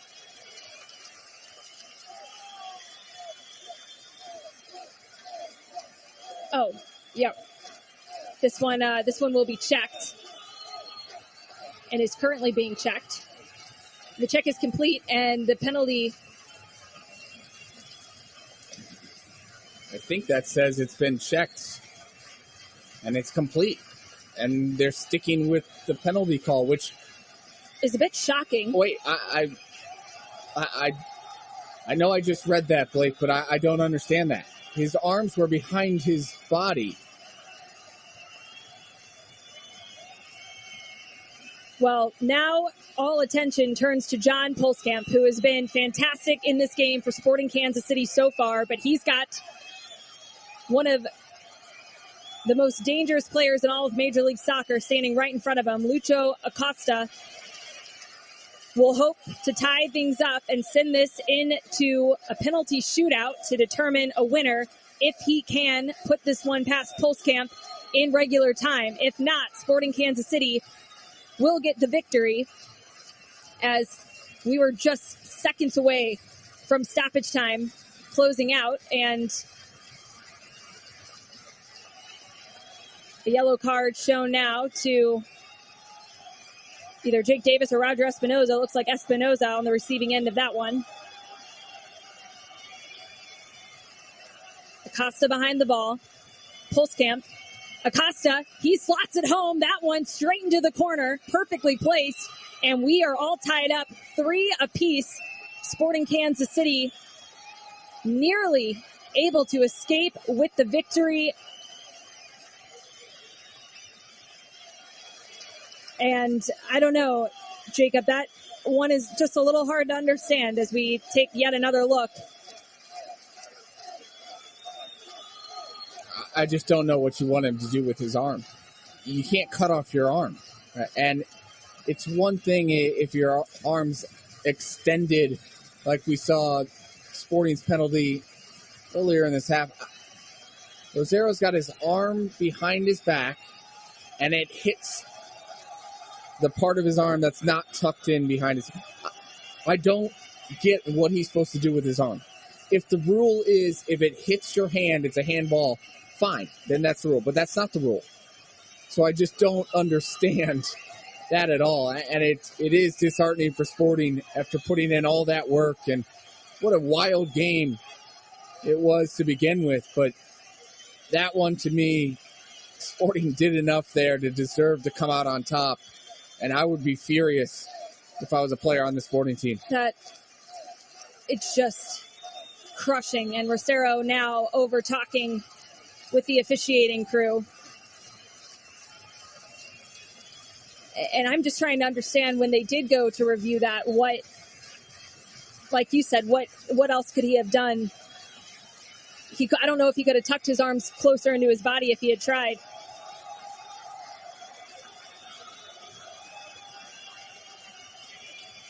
Peter Vermees now waving the whole squad over. And here's the rules on what is to come here in this penalty kick shootout. Each team will receive 1 point in the standings, no matter what. So Sporting Kansas City, because they have drawn, will earn at least 1 point. And the winner of the penalty shootout will earn an additional point. So both teams have a point now in the League's Cup standings for their group, but have a chance here to earn an extra point. So not 3 points, but Sporting could come away with 2 as Peter Vermees is getting his squad fired up. And we'll see here shortly who will be taking the penalties for Sporting Kansas City.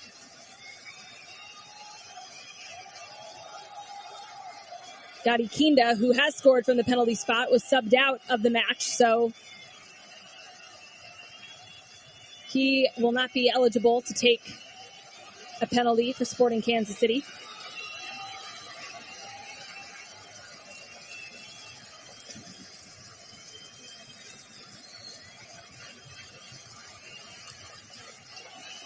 Either way, I think, Allie, you could say, regardless of what happens in the shootout, that this was a good result for Sporting. And it's, I mean, what a game. I don't even know where to start, but this game quite literally had everything. It had cards. It had an ejection of a star player in Alan Pulido via a headbutt that will now cause him to miss the game against his former team in the next group stage game. I mean, we talk all about these Hollywood storylines. That one is maybe not a box office sellout, but that is certainly a story that no one was expecting, just given all the hype around that upcoming game for Sporting Kansas City involving Alan Pulido. Sporting getting out to a 2-0 lead in 12 minutes time against the Supporter Shield leaders, who had not conceded that many goals on their home field at any point this season. 3 goals is the most goals conceded by Cincinnati at TQL Stadium. They do so against a Sporting Kansas City team that has struggled at times this season. 2 own goals, 2 goals from the penalty spot. I mean, 2 headers. Each team had exactly the same type of goal hit the back of the net against them. And now we'll see what happens here in this penalty shootout for both teams. You have a keeper in John Polskamp, very young in his career, looking to come out and be the hero for Sporting Kansas City to earn that extra point. Meanwhile, Alec Can for FC Cincinnati has saved just 1 of the 10 MLS penalties that he's faced. One of the 9 MLS penalties, but now this one, an alternate competition in Leagues Cup. All of that to say, he hasn't had the same level of success other players have had, other keepers have had, stopping penalties. Meanwhile, John Polskamp has saved 1 of the 3 MLS penalties that he's faced in his career. And then, of course, did not save Acosta's just moments ago in this game at the very, very end. 2 protégés of Tim Melia. We'll see which one took better notes when they were working on penalty kicks. From the best penalty stopper by far. And Tim Melia, we should add, getting very close to returning for Sporting Kansas City. Vermees ruled him out for this game, but said he could return for the next Leagues Cup game against Chivas next Monday. Acosta will step right back up in a familiar spot here against Pulskamp. Which way will he go? He went and tucked that last one in to equalize in the far left corner. And he'll kick things off here tonight. And he'll do it again. This time, same way, same spot, just a little bit higher. And hits it with a lot of power to send Cincinnati in front with their first penalty made. And Pulskamp so close, he guesses right and looks like he just barely missed. Got kind of lucky there. I thought John Pulskamp gets the right way. It's like if you're playing baseball and you get your glove on it, you got to make the catch. And right there, John Pulskamp got his hand to it, just couldn't make that save. And now it's Eric Tommy stepping up for Sporting. Tommy took Sporting's first penalty this season. That was on the road in MLS regular season play against FC Dallas. That one was saved by Martin Pass. Can he do it here? And he does, this time slotting it calmly and perfectly into the corner to the right side past Can, and we are all level at one penalty made per team. It's interesting there, Can. He did not guess. He stayed in the middle, maybe thinking Eric Tommy was going to go right down the middle. Now it's Brandon Vasquez stepping up for FC Cincinnati. Looks like John Pulskamp maybe trying to do a little bit of get in your head as he was shaking his at Vasquez.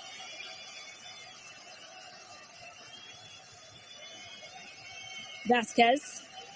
He'll try to go and sends that one in with ease, sending John Pulskamp the other way.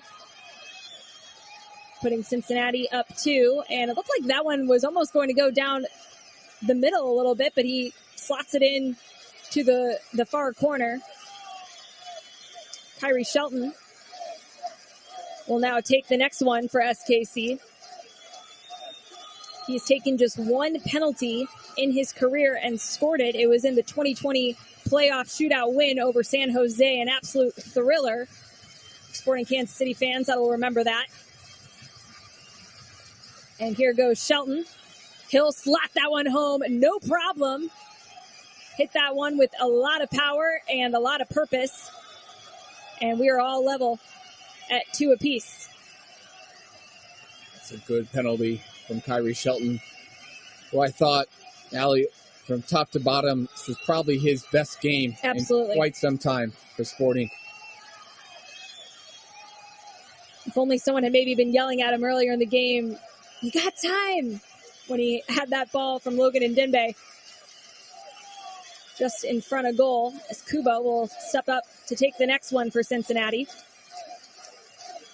And this one sends John Pulskamp the other way.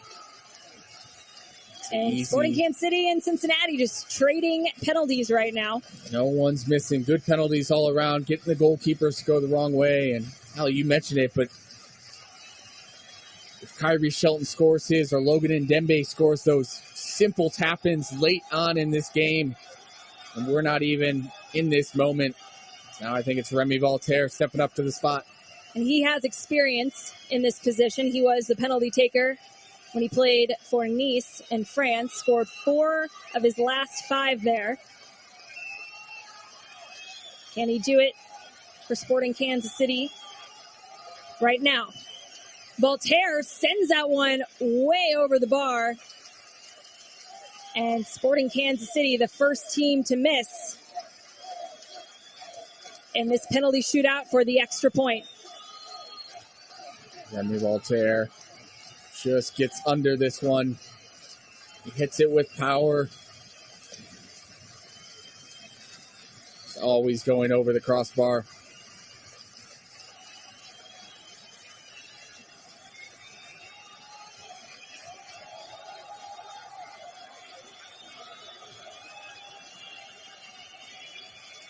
Cincinnati up next. Can Pulskamp help keep his team in it, and not that time as Matt Miazga, calm, cool, collected, slots that one in to the corner, sending Pulse Camp the other way. Cincinnati, 4 penalties made. Sporting, 2 with 1 missed. Now Sporting have to make this to keep this alive. Andreu Fontas.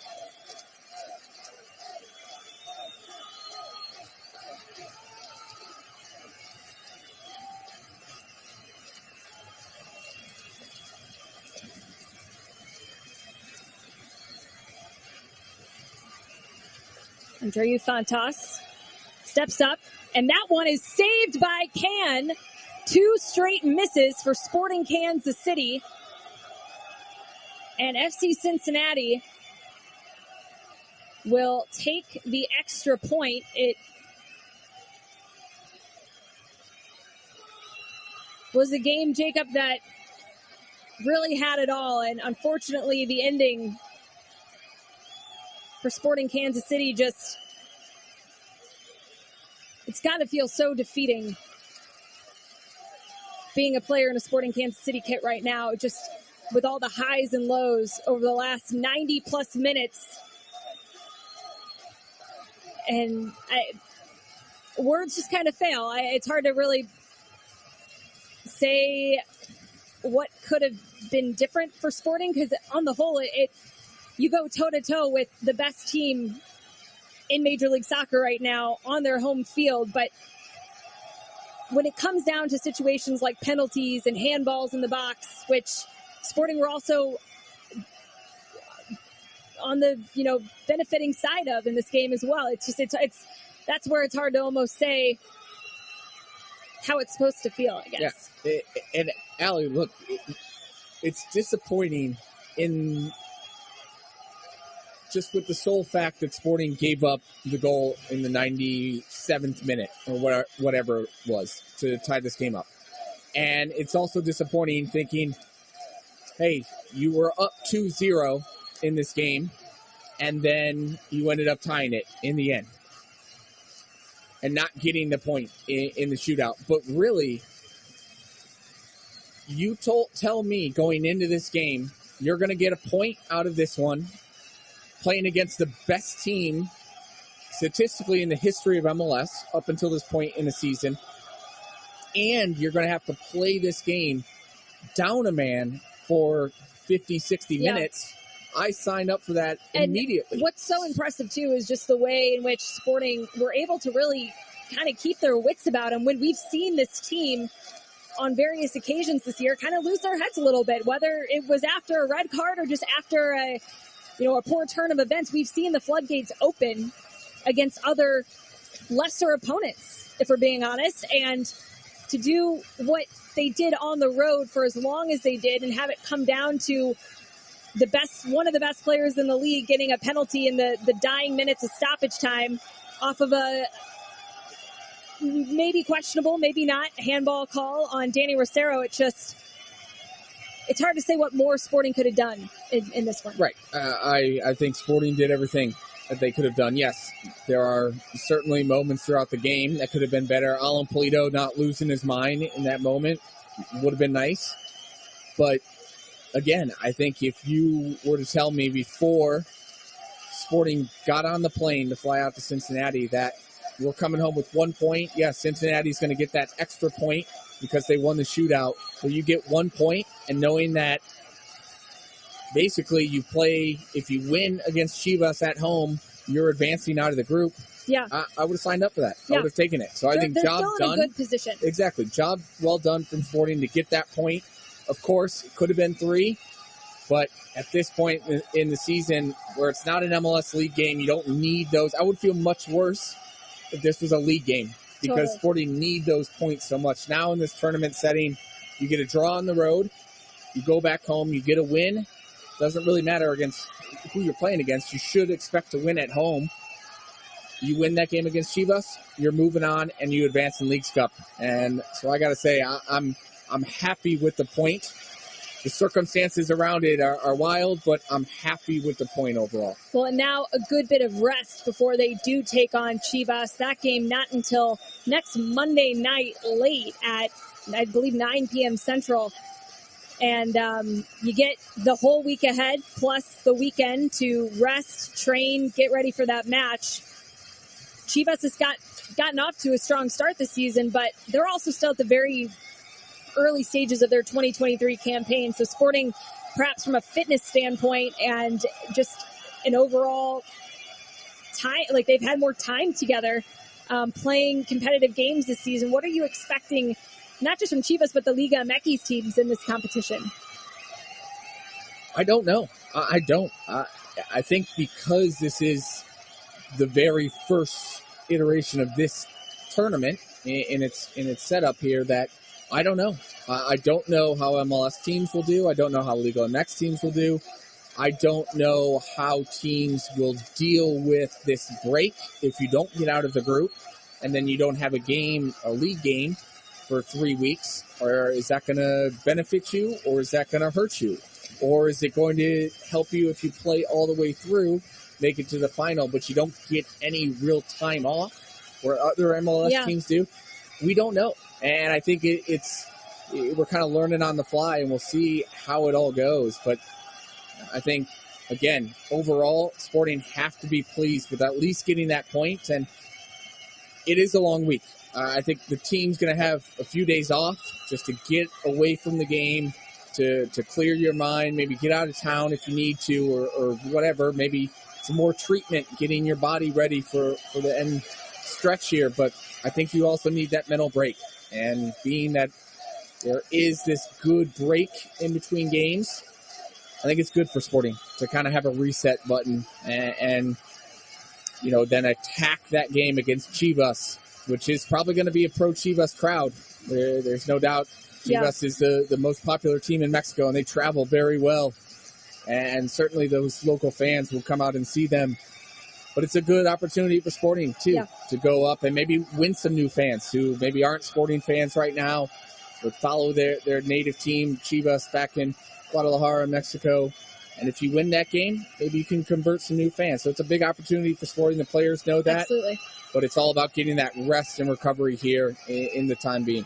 Well, no Alan Pulido in that game against Chivas coming up. He was ejected in the 30th minute with a headbutt that was followed by a quick red card, straight red. And now Sporting Kansas City, like you said, Jacob, going to try to get some rest, both mentally and just physically after this one, because it was a doozy.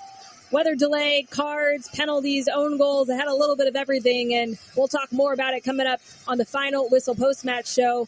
But first, we'll take a quick break, and when we come back, we'll have some of that post-match breakdown, analysis, reactions, and thoughts from manager Peter Vermees from TQL Stadium in his press conference after this 3-3 regulation finish, a draw that gave both teams a point, but FC Cincinnati earning the extra point in the penalty shootout, winning that 4-2 against Sporting Kansas City. Back after this on Sports Radio 810 WHB.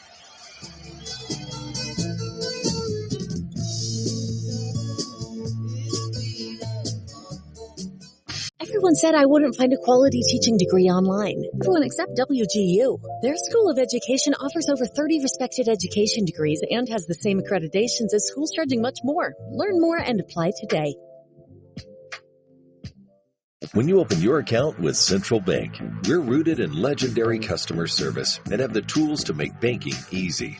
Our award-winning mobile app has more than 30,000 reviews and a 4.9 star rating. Experience it for yourself and see why our customers love it. We can't wait to show you how awesome it is to bank with us. Get started by visiting centralbank.net/betterbanking. Central Bank, strong roots, endless possibilities.